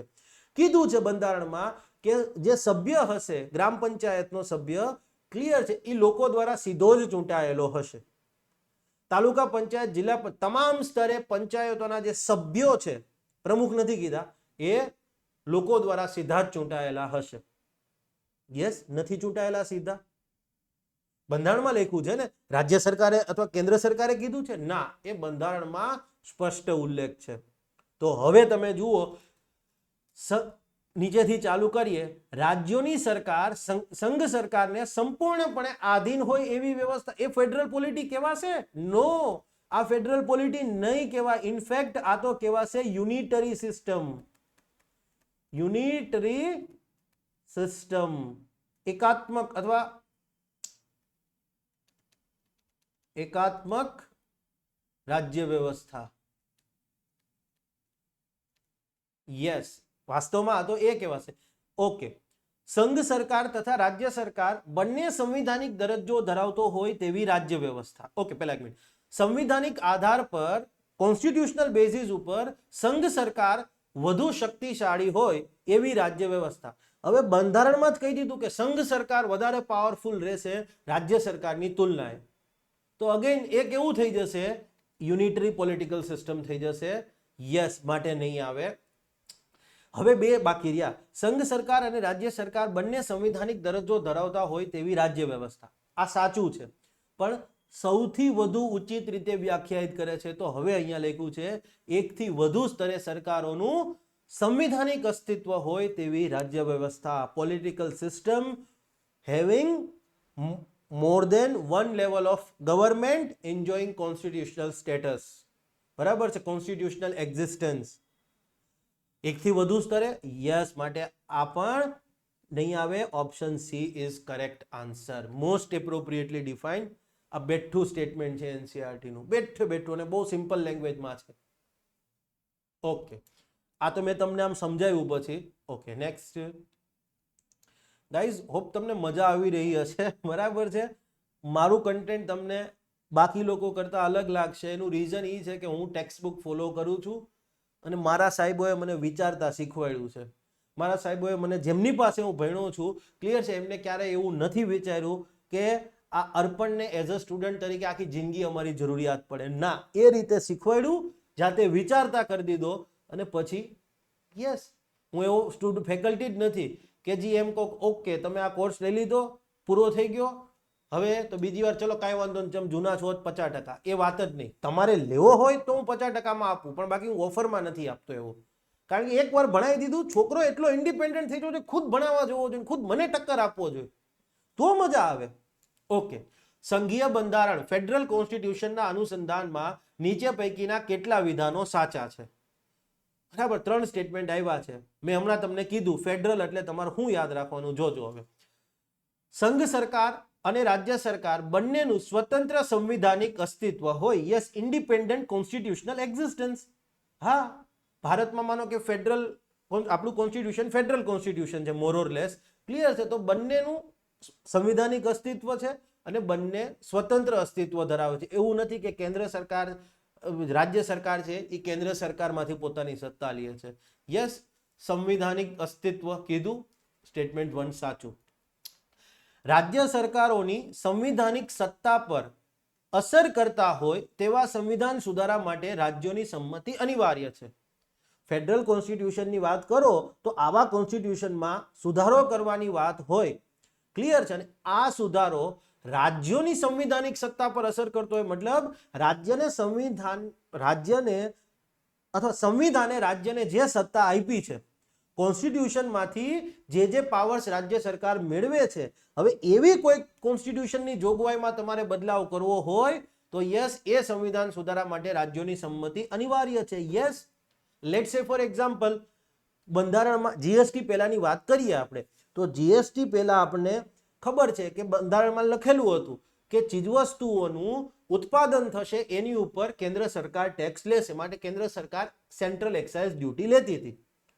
પણ યસ, ચીજવસ્તુઓનું જે વેચાણ થતું હશે, સિવાય કે આંતરરાજ્ય વ્યાપારના પરિપ્રેક્ષમાં થતું હોય, બાકી ચીજવસ્તુઓનું વેચાણ જે રાજ્યમાં થતું હશે તો એની ઉપર વેરો લેવાની સત્તા કોની? રાજ્ય સરકારની. માટે રાજ્ય સરકાર સ્ટેટ સેલ ટેક્સ અથવા તો સ્ટેટ વેટ લેતી હતી.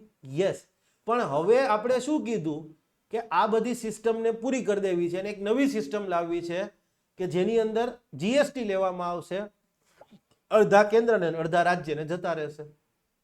તો રાજ્યને સંવિધાને સત્તા આપી હતી કે રાજ્યમાં વેચાણ થતી ચીજવસ્તુ હોય અને એ ચીજવસ્તુ જો આંતરરાજ્ય વ્યાપારના ઉદ્દેશ્યથી ન વેચાતી હોય કે એક રાજ્યમાં ખરીદી થઈ બીજા રાજ્યમાં રિટેલમાં વેચાવાની હોય એવી ચીજવસ્તુ હોય તો અલગ, બાકી એ સિવાયની દરેક ચીજવસ્તુમાં રાજ્ય સરકાર વેચાણ વેરો લેશે. બંધારણે સત્તા આપી હતી. બદલાવ કરવો હતો તો જીએસટી નો જે કોન્સ્ટિટ્યુશનલ એમેન્ડમેન્ટ એક્ટ હતો એને રાજ્યોએ સંમતિ આપવી પડી. યસ. અને આ જ વન નેશન વન ઇલેક્શનમાં થવાનું છે. કોવિન કમિટીએ જે રિપોર્ટ આપ્યો છે બરાબર છે, અને રાજ્ય એને કીધું છે કે આમાં રાજ્યોની સંમતિ નહીં જોઈએ.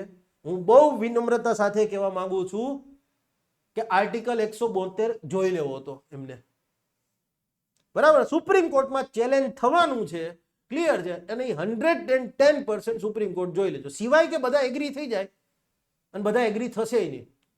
માનો કે કોંગ્રેસ ભાજપ બધા એગ્રી થઈ જાય કે ચલો મિલ બાટકે ખાતે, તો વસ્તુ અલગ છે. પણ આ દેશમાં કોક તો એવો વ્યક્તિ હશે જ કે એની જે કરોડરજ્જુ હશે એ આજના દિવસે એમ મજબૂત હશે. ક્લિયર? માટે એ ચેલેન્જ થવાનું જ છે. રાજ્ય સરકારો પોતાની સત્તાઓ સંઘ સરકારમાંથી મેળવતી હોય, રાજ્ય સરકારો પોતાની સત્તા સંઘ સરકારમાંથી મેળવતી હોય તેને ફેડરલ કોન્સ્ટિટ્યુશન કહી શકાય? નો, એ તો યુનિટરી કોન્સ્ટિટ્યુશન છે. Unitary constitution. ક્લિયર છે? યસ. માટે આ આવશે નહીં. તો કેટલા સાચા છે? સાચા પૂછ્યું છે માત્ર 2. ઓકે, નેક્સ્ટ મારો ફેવરિટ ક્વેશ્ચન, ધ્યાનથી સમજજો નહીતર નહીં સમજાય આ ક્વેશ્ચન. રાજ્યના અંગો વચ્ચે સત્તાઓના વિભાજન, સેપરેશન ઓફ પાવર.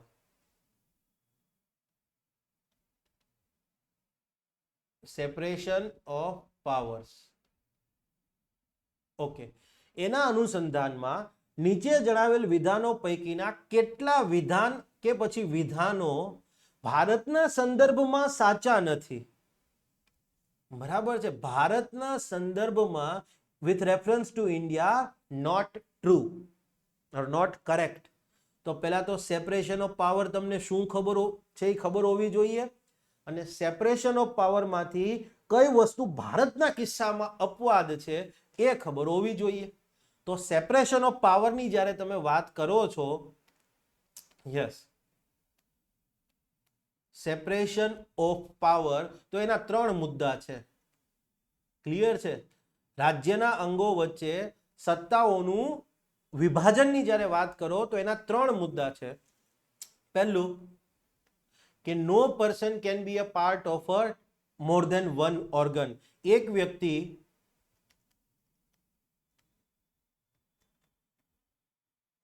રાજ્યના એકથી વધુ અંગનો ભાગ બની શકે નહીં. ઓકે. બીજું છે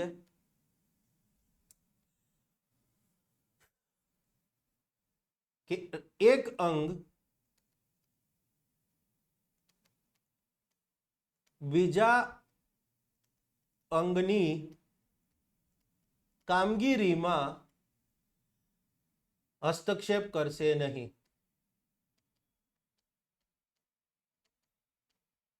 ઓકે. અને ત્રીજું છે એક અંગ બીજા અંગને નિહિત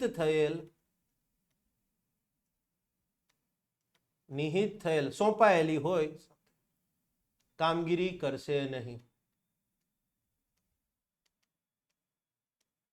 આ સેપરેશન ઓફ પાવરની વાત છે. સેપરેશન ઓફ પાવર એટલે સિમ્પલી રાજ્યના અંગોની વાત કરીએ. રાજ્યના અંગો કયા કયા છે? કારોબારી, ધારાસભા અને ન્યાયતંત્ર, એક્ઝિક્યુટિવ, લેજિસ્લેટિવ એન્ડ જ્યુડિશિયરી. અને આપણે કહીએ છીએ ને પત્રકારિતા છે એ 4થું અંગ છે, પણ એ જસ્ટ ખાલી એક પત્રકારિતાના મહત્વને આંકતા કહીએ છીએ. તો ચલો, કીધું છે કે આ સેપરેશન ઓફ પાવર એટલે આ 3 વસ્તુ થઈ, અને એ જ મેં અહીંયા લખેલી છે. પણ કીધું છે ભારતના સંદર્ભમાં સાચા નથી. ઓકે, સ્ટેપ બાય સ્ટેપ જોઈએ. શું કીધું છે? ઓકે, એક અંગ બીજા અંગની કામગીરીમાં હસ્તક્ષેપ કરશે નહીં. ભારતના કિસ્સામાં સાચું છે? હા, કે ભાઈ સિમ્પલી કેન્દ્ર સરકાર, માનો કે સંસદ કોઈ કાયદો બનાવતી હોય, સંસદ કોઈ કાયદો બનાવતી હોય તો ક્યારેય સુપ્રીમ કોર્ટે એવું કીધું કે ભાઈ તમે આ કાયદા ઉપર આ ખરડા ઉપર વિચારણા કરી રહ્યા છો તો એમાં આટલી આટલી વસ્તુ સાચી છે ને આટલી આટલી વસ્તુ ખોટી છે? ના. અથવા સુપ્રીમે ક્યારે એવું કીધું કે સંસદને તમારે કેમ કાયદો બનાવવો જોઈએ? ના. ક્લિયર થઈ ગઈ વસ્તુ. સુપ્રીમ કોર્ટ હા કાયદો સંસદ બનાવશે અને જો એ પડકારવામાં આવશે તો પછી સુપ્રીમ કોર્ટ જે છે એ ચેક કરશે કે ભાઈ હા આ સંવિધાનિક આધાર પર માન્ય છે કે નહીં. જો માન્ય હશે તો વેલિડ કહેશે, માન્ય નહીં હોય તો એને ગેરબંધારણીય જાહેર કરશે. પણ જ્યારે સંસદ કાયદો બનાવતી હશે ત્યારે સુપ્રીમ કોર્ટ એમાં હસ્તક્ષેપ કરશે નહીં. અથવા તો સુપ્રીમ કોર્ટ કોઈ મેટરની સુનાવણી કરી રહ્યું હોય, હિયરિંગ, ક્લિયર છે, કોઈ મુદ્દા મેટર કોઈ બાબત પર સુનાવણી કરી રહ્યું હશે ત્યારે સંસદ એવો પ્રસ્તાવ પસાર કરશે અથવા તો કારોબારી એવું કંઈ કહેશે કે ભાઈ સુપ્રીમ કોર્ટ આ મેટરની સુનાવણી કરી રહ્યો છે એને હવે ન કરવી જોઈએ અથવા તો એમાં આવો ડિસિઝન એમને આપવો જોઈએ. ના, એક અંગની કામગીરીમાં બીજું હસ્તક્ષેપ કરશે નહીં. ઓકે, એક અંગ બીજા અંગને નિહિત થયેલ કામગીરી કરશે નહીં. કાયદો ઘડવાનું કામ કોનું છે? સંસદનું. એ કાયદાની અમલવારી કરાવવાનું કામ કોનું છે? તો કે ભાઈ એક્ઝિક્યુટિવ, કારોબારીનું. અને યસ, એ અમલવારીમાં કોઈ પણ પ્રકારનો વિવાદ ઉદ્ભવે છે તો નિવારણ કરવાનું કામ કોનું છે? તો કે કોર્ટનું. ક્યાંય એવું બન્યું કે કારોબારીએ કાયદો બનાવ્યો, બરાબર છે, અને પછી સંસદે એને ઇમ્પ્લિમેન્ટ કર્યો અથવા સુપ્રીમ કોર્ટે ઇમ્પ્લિમેન્ટ કર્યો? ના, એ શક્ય નથી. ઓકે, પછી ત્રીજો એવું છે કે સેપરેશન ઓફ પાવરમાં એક વ્યક્તિ રાજ્યના એકથી વધુ અંગનો ભાગ નહીં બની શકે. મતલબ કોઈ વ્યક્તિ લેજિસ્લેચરનો ભાગ બને તો પછી હવે એ એક્ઝિક્યુટિવમાં ન જઈ શકે અથવા જ્યુડિશિયરીમાં ન જઈ શકે. કોઈ વ્યક્તિ જ્યુડિશિયરીનો પાર્ટ છે તો હવે કારોબારીનો હિસ્સો નહીં હોઈ શકે, લેજિસ્લેચરનો હિસ્સો નહીં હોઈ શકે. કોઈ વ્યક્તિ કારોબારીનો ભાગ છે તો યસ, એ હવે લેજિસ્લેચરનો ભાગ ન થાય અને જ્યુડિશિયરીનો ભાગ ન થઈ શકે. આ જે સેપરેશન ઓફ પાવરની વાત કરી છે, યસ, એક પર્ટિક્યુલર સેપરેશન ઓફ પાવરની વાત છે. અમેરિકામાં આ ત્રણ વસ્તુ લાગુ થાય, પણ ભારતના કિસ્સામાં આ બાબત લાગુ પડતી નથી. ભારતના કેસમાં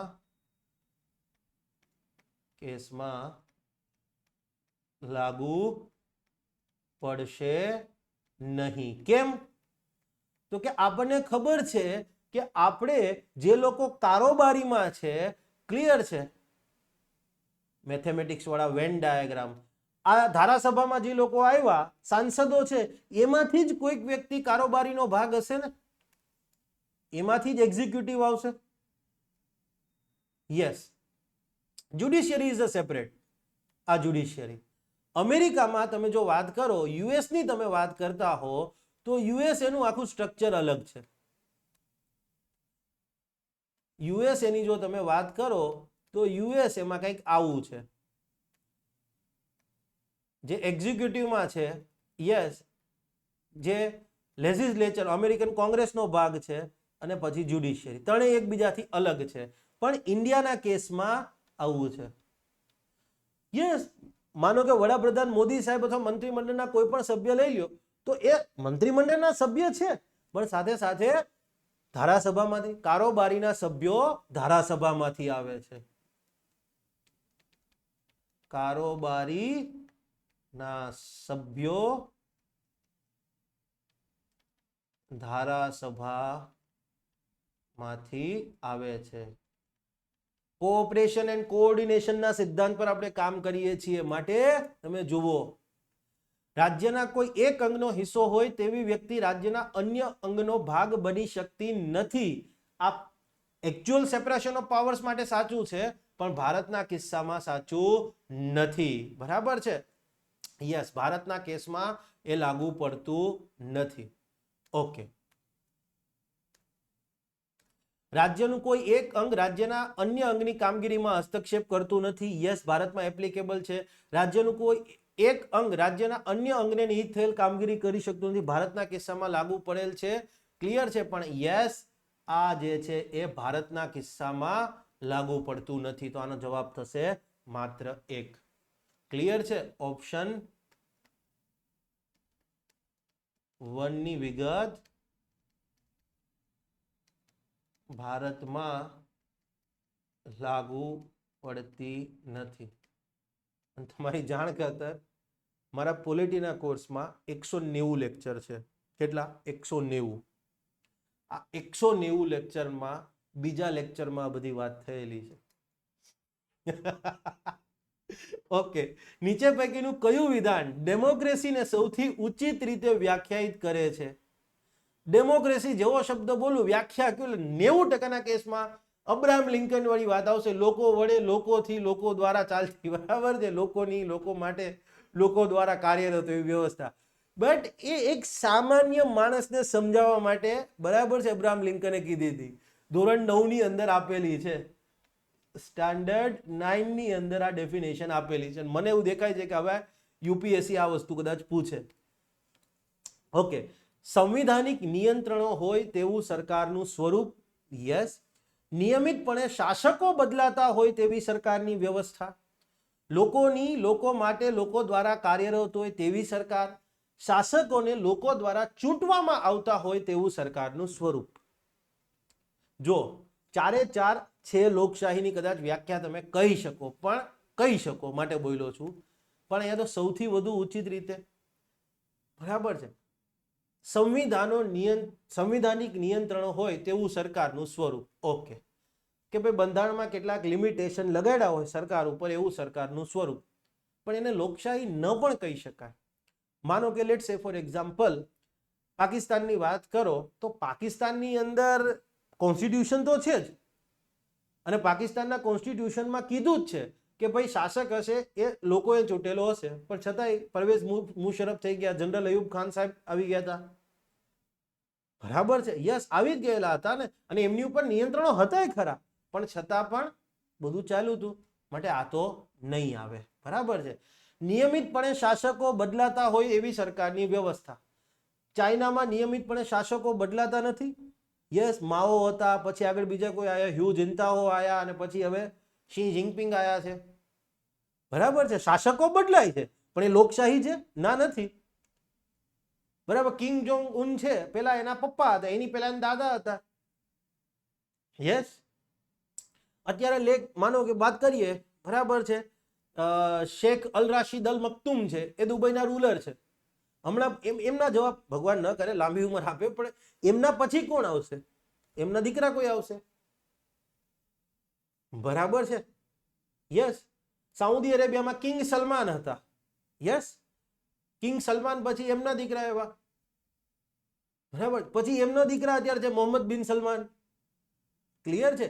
તો શાસકો તો બદલાય છે, બરાબર. કિંગ અબ્દુલ્લા જોર્ડન છે, બરાબર, એમના પિતા હતા, આગળ એમનો દીકરો આવશે. યસ. તો શાસકો બદલાય એટલે જરૂરી નથી કે એ લોકશાહી હોય. ક્લિયર છે? યસ. અને સંવિધાનિક નિયંત્રણો હોય એ બી જરૂરી નથી કે લોકશાહી ડબે સંવિધાનિક નિયંત્રણો હોય. ક્લિયર છે? યસ. ઓકે. લોકોની, લોકો માટે અને લોકો દ્વારા કાર્યરત હોય તેવી સરકાર. ક્લિયર છે? ચાઇના છે તેમાં લોકોની જ, પીપલ્સ રિપબ્લિક ઓફ ચાઇના એવું કહે છે, અને કમ્યુનિસ્ટ પાર્ટી ઓફ ચાઇના તો એવું જ કહે છે કે અમે લોકોની જ પક્ષ છીએ, લોકોએ જ અમને, અમારા મૂળમાં લોકો જ છે એ કે. યસ. પીપલ્સ રિપબ્લિક, દેશના, આપણે શું કે રિપબ્લિક ઓફ ઇન્ડિયા. ચાઇના તો ખુદ લખે છે પીપલ્સ રિપબ્લિક ઓફ ચાઇના, લોકોનું રિપબ્લિક છે. But still you can not term it as a democracy. Clear છે? યસ. લોકોને શાસક દ્વારા ચૂંટવામાં આવતા હોય એવું સરકારનું સ્વરૂપ. યસ, આ સ્ટેટમેન્ટ સાચું છે. Democracy is a form of government in which rulers are elected by the people.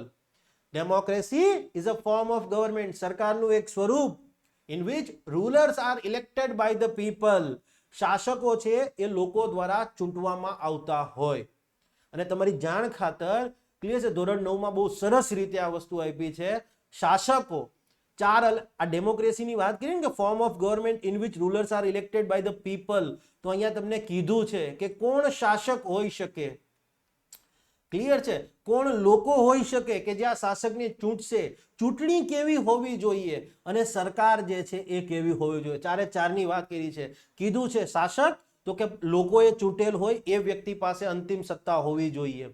માનો કે પાકિસ્તાન છે તો એમાં જનરલ જિયા ઉલ હક હતા, ક્લિયર છે, પરવેઝ મુશરફ હતા, કે નોર્થ કોરિયા છે તો એમાં અત્યારે કિમ જોંગ ઉન છે, તો એ શાસક છે પણ એ લોકોએ ચૂંટેલો શાસક છે ના, નથી, તો એને ડેમોક્રેસી આપણે નથી કહેતા. સાઉદી છે તો શાસક છે પણ લોકોએ ચૂંટેલ શાસક નથી, માટે ડેમોક્રેસી નથી. લોકો, તો લોકો એટલે કોણ લોકો આ ચૂંટશે? તો કે સિમ્પલી દરેક વ્યક્તિ છે, ક્લિયર છે, એને 18 વર્ષનો થાય, ક્લિયર છે, એટલે એને મતાધિકાર મળવો જોઈએ. બરાબર છે. 1 પર્સન 1 વોટ 1 વેલ્યુ, એક વ્યક્તિ એક મત અને એક સમાન મૂલ્ય. ક્લિયર છે? યસ. ચૂંટણી, તો ચૂંટણી પ્રક્રિયા છે એ મુક્ત અને પારદર્શી હોવી જોઈએ. ફ્રી એન્ડ ફેર ઇલેક્શન, કે જ્યાં શાસક પક્ષ છે એને હારવા માટેનો ફેર ચાન્સ હોવો જોઈએ અને વિરોધ પક્ષ છે એને સત્તામાં આવવા માટેનો પણ ફેર ચાન્સ હોવો જોઈએ. ક્લિયર છે? લોકો પાસે એક વાસ્તવિક વિકલ્પ મળવો જોઈએ, એવી ચૂંટણી વ્યવસ્થા હોવી જોઈએ. માનો કે લેટ સે ફોર એક્ઝામ્પલ સરકાર છે એ ચૂંટાઈને આવે, બરાબર છે, પણ પછી હવે એમ લાગે કે ઇલેક્શનમાં હવે મેળ નથી પડે એમ, એટલે તમે વિપક્ષના નેતાઓની વિરુદ્ધમાં ખોટે ખોટા કેસો કરવા માંડો, કાર્યવાહી કરવા માંડો. ક્લિયર છે? યસ. તો that is not a democracy. તમે વિપક્ષના જે સાંસદો છે, વિપક્ષના જે ખાતાઓ છે એને ફ્રીઝ કરી દો, વિપક્ષના નેતાઓ ઉપર કેસો કરવા માંડો, that is not a democracy. અને આ હું નથી કહેતો, આ એનસીઆરટી કહે છે. માટે કોઈ એક શાસક કે પછી વિરોધ પક્ષના તમારે જો પોલિટિકલ એફિલિએશન્સ એ તરફ હોય તો મને કોઈ જવાબદાર ન કહેતા, આ એનસીઆરટીમાં લખેલી વસ્તુ છે. ક્લિયર છે? ચૂંટણીમાં પ્રશાસનિક મશીનરીનો દુરુપયોગ, તો એ ડેમોક્રેસી નથી. સરકારનું સ્વરૂપ, તો સરકાર ઉપર એક નિયંત્રણ હોય, લિમિટેડ ગવર્મેન્ટ. ક્લિયર છે? સરકારની સત્તા ઉપર નિયંત્રણ હોય. ભારતમાં સરકારની સત્તા ઉપર નિયંત્રણ છે. યસ. Fundamental rights. કાલે સરકારે કીધું કે ભાઈ દેશની મહિલાઓ છે અને વાણી અને અભિવ્યક્તિની સ્વતંત્રતા નહીં રહે, બરાબર છે, એટલે સરકારને ક્યાં મોઢું હંતાડવું ની સરકારને ખબર પડવી જોઈએ. કેમ? તો કે પહેલામાં પહેલું આ નારી શક્તિ છે, બરાબર છે, એ ખીજમાં આવી જાય ને તો ભગવાન વિષ્ણુ એ કહે છે કે ભાઈ ભૂલ થઈ ગઈ, તો પછી આ બધા તો સામાન્ય વ્યક્તિ છે. અને સેકન્ડ, કે દેશના બંધારણમાં કીધું છે કે દરેક નાગરિકને વાણી અને અભિવ્યક્તિની સ્વતંત્રતા છે. રાઈટ? યસ. કાલે સમજવા માટે એવું કે ભાઈ દેશની કોઈ એક સમુદાય, જસ્ટ એક રેન્ડમ એક્ઝામ્પલ આપી રહ્યો છું, કોઈ સમુદાય પ્રત્યે મને પેલું નથી, માનો કે કાલ સવારે એવું કહેવામાં આવે કે લેટ સે ફોર એક્ઝામ્પલ હવે પછીથી ડેપ્યુટી કલેક્ટરની પોસ્ટ જે છે એ જનરલ કેટેગરી માટે રિઝર્વ રાખવામાં આવશે, ડીવાયએસપીની પોસ્ટ છે એ જે નોન જનરલ કેટેગરી છે એના માટે રિઝર્વ રાખવામાં આવશે, તો એ ચાલશે? નહીં ચાલે. ક્લિયર છે? એવું કહી દે કે ડેપ્યુટી કલેક્ટર હંમેશા જનરલ કેટેગરીમાંથી આવશે, ડીવાયએસપી હંમેશા બરાબર રિઝર્વ કેટેગરીમાંથી આવશે, તો એવું ચાલે? ન ચાલે. કેમ? જાહેર નોકરીઓમાં તકની સમાનતા છે. ખ્યાલ આવ્યો? યસ. સરકાર એવું કોઈ જ નોટિફિકેશન બહાર નહીં પાડી શકે. સરકાર એવું કહી શકે કે હવે પછી ક્લિયર છે જીપીએસસી ની પરીક્ષામાં જુનાગઢ, રાજકોટ, પોરબંદર અને અમરેલી અને ભાવનગર આ 5 જિલ્લાના ભાઈઓ બહેનો છે એ ફોર્મ નહીં ભરી શકે, એવું કહી શકે? ના, ન કહી શકે. સરકારની સત્તા ઉપર નિયંત્રણ છે અને એ છે સંવિધાન દ્વારા. ખ્યાલ આવી ગયો? કેન્દ્ર સરકાર કાલ સવારે એવો કાયદો બનાવી શકે કે ભાઈ હા રાજ્યોમાં લો એન્ડ ઓર્ડરની સિચ્યુએશન આ પ્રકારની હોવી હશે, આમ કરવું જોઈએ તેમ નહીં, કારણ કે કેન્દ્ર સરકારની સત્તા ઉપર નિયંત્રણ છે કે તમે કાયદોને વિષય વ્યવસ્થાના સંદર્ભમાં કાયદો નહીં બનાવી શકો. ખેતીના સંદર્ભમાં કાયદા બનાવ્યા હતા, શું થયું?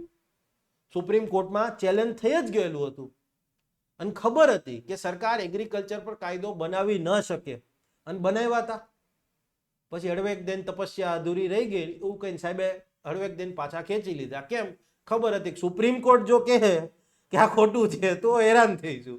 એ આવડવું જોઈએ, એ પણ આવડવું જોઈએ કયા ટાઈમે આંસુ પડવા અને કયા ટાઈમે કેવું કે ભાઈઓ બહેનો આપણે સશક્ત રીતે લડવાનું છે, અને કયા ટાઈમે કહી દઉં ભાઈઓ બહેનો સિર્ફ 50 दिन मैंने मांगे थे, બરાબર, અરે હમ તો ફકીર આદમી હે ઝોલા લેકે ચલે જાયેંગે. આ આર્ટ છે બાય ધ વે, બરાબર, ની આવડવી જોઈએ, એક નેતાને તો આવડવી જ જોઈએ. બરાબર છે? યસ. હું એટલું જ કહું છું કે કોઈ વ્યક્તિને ભવિષ્યમાં પોલિટિશિયન બનવું હોય તો મિસ્ટર નરેન્દ્ર મોદી જે સાહેબ છે એમની લાઈફસ્ટાઈલ ઉપર તમે જુઓ, હું એમ નથી કહેતો એના નિર્ણય સાચા છે કે ખોટા છે, પણ આ દેશમાં આટલા મોટા રાજકીય ઘરાનાઓ હતા, કોંગ્રેસ, ગાંધી પરિવાર, સમાજવાદી પાર્ટી, બરાબર છે, યસ, કરુણાનિધિ, બરાબર છે, AIDMK, આ બધા પક્ષ જુઓ તમે, અને એ ટાઈમમાં એક સામાન્ય માણસ એવું વિચારવું કે હું આ દેશનો PM થઈશ, સપનું ના આવે હો. અત્યારે નરેન્દ્ર મોદી જે પરિસ્થિતિમાં હતા એ પરિસ્થિતિમાં અથવા એના કરતા 1000 ગણી સારી પરિસ્થિતિમાં એ વ્યક્તિ એવું સપનું નહીં આવતું કે હું PM બનું. બરાબર છે, મગજમાં ખ્યાલ તો દૂરની વાત રહી, સપનું નહીં આવતું હોય એ પણ એક અલગ વસ્તુ છે. ઓકે, નીચે પૈકીની કેટલી શરતો દેશમાં લોકશાહી માટેની આવશ્યક જરૂરિયાતોમાં ક્લિયર છે, અસેન્શિયલ રિક્વાયરમેન્ટ ઓફ ડેમોક્રેસી સમાવિષ્ટ થાય છે? આ ધોરણ 9 માં આપેલી છે, 4 શરતો. અસેન્શિયલ રિક્વાયરમેન્ટ્સ ઓફ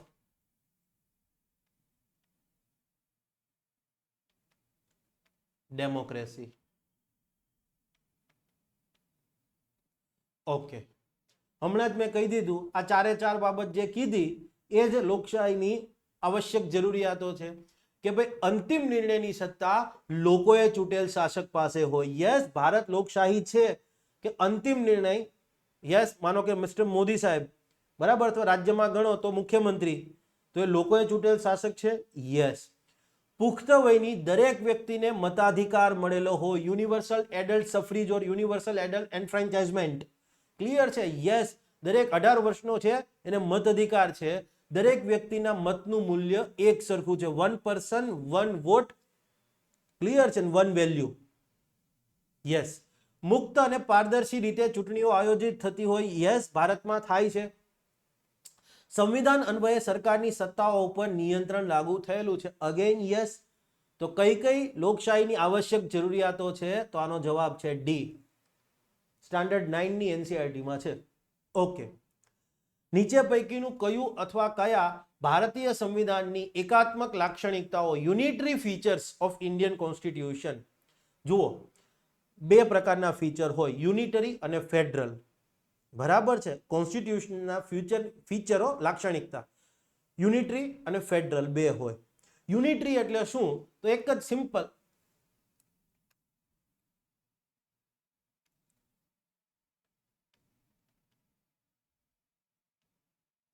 ફીચર્સ, યુનિટરી,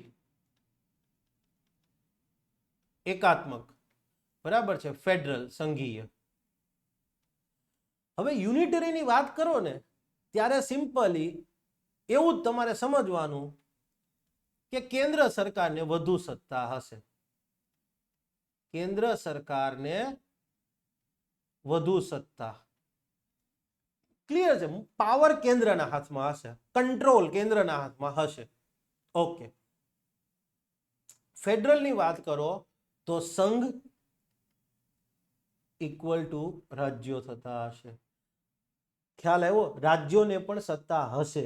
આ એકદમ બેઝિક, સાવ એટલે સાવ એક અભણ માણસ નહીં, હવે સમજાઈ જાય ને એવી વસ્તુ, એવા શબ્દો મેં લખેલા છે. એકદમ સિમ્પલ વસ્તુ કહી દીધી. કોઈ પણ લાક્ષણિકતા જુઓ અને એમાં કેન્દ્ર સરકારનો કંટ્રોલ રહેતો, અલ્ટિમેટ કંટ્રોલ કેન્દ્ર સરકારનો, અલ્ટિમેટ, અનલિમિટેડ નહીં, સોરી, અલ્ટિમેટ કંટ્રોલ કેન્દ્ર સરકારને, ક્યારેય ગોખવું નહીં પડે. હવે ultimate control union government. Okay, તો એ થશે યુનિટરી ફીચર્સ. અને જ્યારે સંઘ અને રાજ્યો બંને એક પેરેલલ લેવલ ઉપર હશે, બરાબર છે, રાજ્યોને પૂછ્યા વગર કામગીરી ન થાય, બરાબર છે, રાજ્યોનો પણ એક હિસ્સો આવે, એ થશે તમારું ફેડરલ, એકદમ દેશી ભાષામાં. અને દુનિયાના કોઈ પણ સંવિધાન માટે જાઓ, આ બંને બાબત સાચી હશે. જુઓ તમારી સામે એકાત્મક લાક્ષણિકતા કીધું છે, કેન્દ્ર સરકારને વધુ સત્તા હોવી જોઈએ. યસ, જુઓ, પહેલું જળ બંધારણ. જળ બંધારણ, રિજિડ કોન્સ્ટિટ્યુશન, રિજિડ કોન્સ્ટિટ્યુશન. હવે શું કહે છે આ રિજિડ કોન્સ્ટિટ્યુશન? તો રિજિડ કોન્સ્ટિટ્યુશન એટલે શું? તો કે ભાઈ સિમ્પલી કે બંધારણ બે પ્રકારના હોય, સ્થિતિસ્થાપક અને જળ બંધારણ. સ્થિતિસ્થાપક એટલે શું? કે ભાઈ સંવિધાનમાં સુધારો કરવો છે, ક્લિયર છે ને? આ સંવિધાનમાં સુધારો કરવા માટે તમારે રાજ્યોની સંમતિ આવશ્યક ના હોય. કેન્દ્ર એકલા હાથે સુધારો કરી શકતું હોય, સંઘ સરકાર એકલા હાથે સુધારો કરી શકે તો એને કહીશું સ્થિતિસ્થાપક. પણ જ્યારે રાજ્યોની પણ સંમતિ અનિવાર્ય છે, કેન્દ્ર સરકાર એકલા હાથે સંવિધાન સુધારો નહીં કરી શકે, ધેટ ઇઝ અ જળ બંધારણ. તો જળ બંધારણમાં શું થયું? ખાલી એકલા હાથે સંઘ નહીં, સામે રાજ્યો આવ્યા, તો આ એકાત્મક લાક્ષણિકતા નથી. એક જ સંવિધાન, સિમ્પલી સંવિધાન તો એક જ છે ને. આપણે એવું છે યુએસમાં તમે જાઓ તો યુએસ મેં કીધું એમ પરફેક્ટ ફેડરલ કોન્સ્ટિટ્યુશન છે, બરાબર છે? યસ. તો ત્યાં દરેક રાજ્યને પોતાનું પણ એક કોન્સ્ટિટ્યુશન છે. દરેક રાજ્ય પોતાના, ત્યાં યુએસમાં તમને બે ટાઈપના ફંડામેન્ટલ રાઇટ્સ મળે. જે રાજ્યમાં છો એ રાજ્યના ફંડામેન્ટલ રાઇટ્સ, તમે એ રાજ્યના નાગરિક કહેવાઓ. અને યસ, અમેરિકાના નાગરિક છો, ક્લિયર છે, તો તમને અમેરિકાના નાગરિક હોવાની રૂએ પણ કેટલાક ફેડરલ ફંડામેન્ટલ રાઇટ્સ. ત્યાં બે ફંડામેન્ટલ રાઇટ્સ, ફેડરલ એટલે આખા દેશના, ક્લિયર છે, અને જે રાજ્યમાં છો એ રાજ્યના પ્રોવિન્શિયલ ફંડામેન્ટલ રાઇટ્સ. પણ અહીંયા આપણે એવું નથી, ફંડામેન્ટલ રાઇટ્સ એક જ રહેશે. ઇન શોર્ટ તમારું કાઇન્ડ ઓફ કેન્દ્ર મતલબ રાજ્યોને એટલું બધું કંઈ અહીંયા નહીં. યસ, તો આ છે યુનિટરી. ઓકે. કેન્દ્ર દ્વારા રાજ્યોના રાજ્યપાલની નિયુક્તિ. કોઈ રાજ્ય એવું પ્રસ્તાવ પસાર કરીને કહી શકે કે આ વ્યક્તિને રાજ્યપાલ અમારા રાજ્યમાં મૂકો? ના, કેન્દ્ર સરકાર જ રાજ્યપાલને અપોઇન્ટ કરશે. કેન્દ્ર સરકારને વધુ સત્તા થાય. યસ, હા. વસ્તુ અને સેવા કર પરિષદની મતદાન પ્રક્રિયા. જો તમે વસ્તુ સેવા કર પરિષદની મતદાન પ્રક્રિયા જોઈ હશે, જીએસટી કાઉન્સિલ, મેં જીએસટી કાઉન્સિલના લેક્ચરમાં કીધું છે, યુટ્યુબ પર લેક્ચર અવેલેબલ છે, બરાબર છે, આપણામાં જ ક્યાંક ચેનલમાં જ અવેલેબલ છે. જીએસટી કાઉન્સિલ એ પોતે ફેડરલ છે, પોતે ફેડરલ ફીચર છે. પણ યસ, એમાં જો તમે વોટિંગની વાત કરો, જીએસટી કાઉન્સિલમાં વોટિંગ પ્રક્રિયા છે, તો યસ, એમાં કોઈ એક પ્રસ્તાવ ઉપર બધા રાજ્યો હા પડતા હોય, 31 મતલબ રાજ્યો અને સંઘ પ્રદેશો, વિધાનમંડળ ધરાવતા 28 રાજ્યો અને 3 સંઘ પ્રદેશો હા પાડતા હોય કે આમ કરવું છે, અને કેન્દ્ર ના પાડી દે એટલે એ ન થાય. કારણ કે વોટિંગ પર્સન્ટેજની અંદર 1/3 ભારાંક જે છે એ સેન્ટ્રલ ગવર્મેન્ટને છે અને 2/3 ભારાંક જે છે એ સ્ટેટ ગવર્મેન્ટ્સ ને કલેક્ટિવલી છે. અને અહીંયા ક્લિયર છે, મિનિમમ મેજોરિટી કેટલી હોવી જોઈએ? 75% વાત છે. 3/4 વેઇટેજ હોવું જોઈએ. 1/3 એટલે 33.33% અને 2/3 એટલે 66.66%. તો એક તરફ બધા રાજ્યો તમે ભેગા થઈ જશો તો પણ કેન્દ્ર સરકાર કોઈ પ્રસ્તાવને ના પાડી દીધી, મતલબ એ પ્રસ્તાવ પછી પસાર નહીં થાય. માટે મેં કીધેલું છે આ સ્ટેટમેન્ટ, બરાબર છે, કે જીએસટી કાઉન્સિલ પોતે ભલે ફેડરલ ફીચર રહ્યું, પણ યસ, એની વોટિંગ પ્રોસેસ છે એને તમે ફેડરલ નહીં કહી શકો, એ તો કેન્દ્રને જ વધુ સત્તા આપી દે છે. તો યસ, આ ઓપ્શન તમારો યસ આવશે. સો માત્ર 3. ઓકે. હવે નેક્સ્ટ ફેડરલ ફીચરની વાત છે, તો કે અહીંયા સંઘ અને રાજ્યો બંને એક તરફેણમાં હશે. નીચે પૈકીનું કયું અથવા કયા ભારતીય સંવિધાનની સંઘીય લાક્ષણિકતાઓ છે? 5 ઓપ્શન આપ્યા છે. હવે તમને એક બધી વસ્તુ શીખવાડું, બરાબર છે? જુઓ, તમે 5 ઓપ્શનમાં જોશો ને, આવા ક્વેશ્ચનમાં ખાસ જોવાનું, 5 ઓપ્શનની અંદર ઓપ્શન 1 તો આપેલું જ છે. જો બધામાં ઓપ્શન 1 આપેલું જ હશે. ઓકે, તો પછી 1 તો સંઘીય લાક્ષણિકતા જ છે, માની જ લેવાનું. પછી તમે જુઓ, થર્ડ પણ બધામાં આપ્યું છે, તો યસ, થર્ડ પણ સંઘીય લાક્ષણિકતા જ છે. આપણા દેશની અંદર લેખિત સંવિધાન છે અને એ લેખિત સંવિધાનમાં કીધું છે કે રાજ્ય આટલા વિષય પર કાયદો બનાવી શકશે, આટલા વિષય પર સંઘ કાયદો બનાવી શકશે. યસ, આટલા વિષય ઉપર બંને કાયદો બનાવી શકશે. ક્લિયર થઈ ગઈ વસ્તુ? સંવિધાનમાં બહુ સ્પષ્ટપણે કહેવામાં આવ્યું છે કે સિમ્પલી માનો કે લેટ્સ સે ફોર એક્ઝામ્પલ આજે રાજ્ય સરકારને બરાબર છે બરખાસ્ત કરી અને કેન્દ્ર સરકાર એમનેમ રાષ્ટ્રપતિ શાસન લગાડી શકે? ન લગાડી શકે. લગાડ્યું છે પણ સામે હેરાન બી કેન્દ્ર સરકાર થઈ છે, કારણ કે કોર્ટ છે, બરાબર છે. તો લેખિત સંવિધાન છે એ તો તમારું ફેડરલ ફીચર જ છે. ક્લિયર છે. વસ્તુ સેવા કર પરિષદ, અગેન મેં કીધું કે ઇન શોર્ટ, અને હા, જીએસટી કાઉન્સિલ એને લઈને બીજું એક સ્ટેટમેન્ટ છે, ભારતની પ્રથમ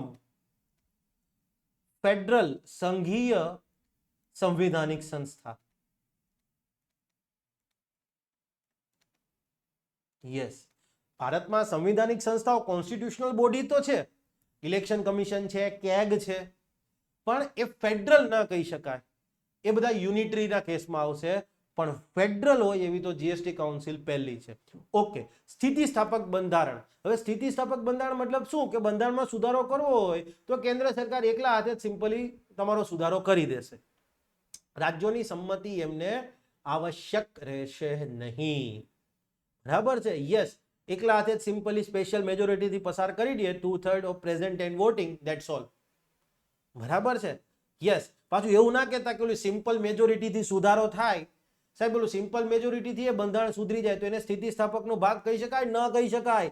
કારણ કે જે જગ્યાએ સિમ્પલ મેજોરિટીથી બંધારણ સુધારવાની વાત કરી છે ત્યાં નીચે એક લાઈન લખેલી છે કે આવો ખરડો અનુચ્છેદ 368 હેઠળ સંવિધાન સુધારો ગણાશે નહીં. માનો કે નવા રાજ્યની રચના કરવી હોય અથવા તો કે રાજ્યનો વિસ્તાર, સીમાડા બદલવા હોય, નામ બદલવા હોય, તો એનો ખરડો પસાર કરવાનો સિમ્પલ મેજોરિટીથી. બંધારણમાં બદલાવ થઈ જશે, પણ એ ખરડો અનુચ્છેદ 368 હેઠળ સંવિધાન સુધારો નથી.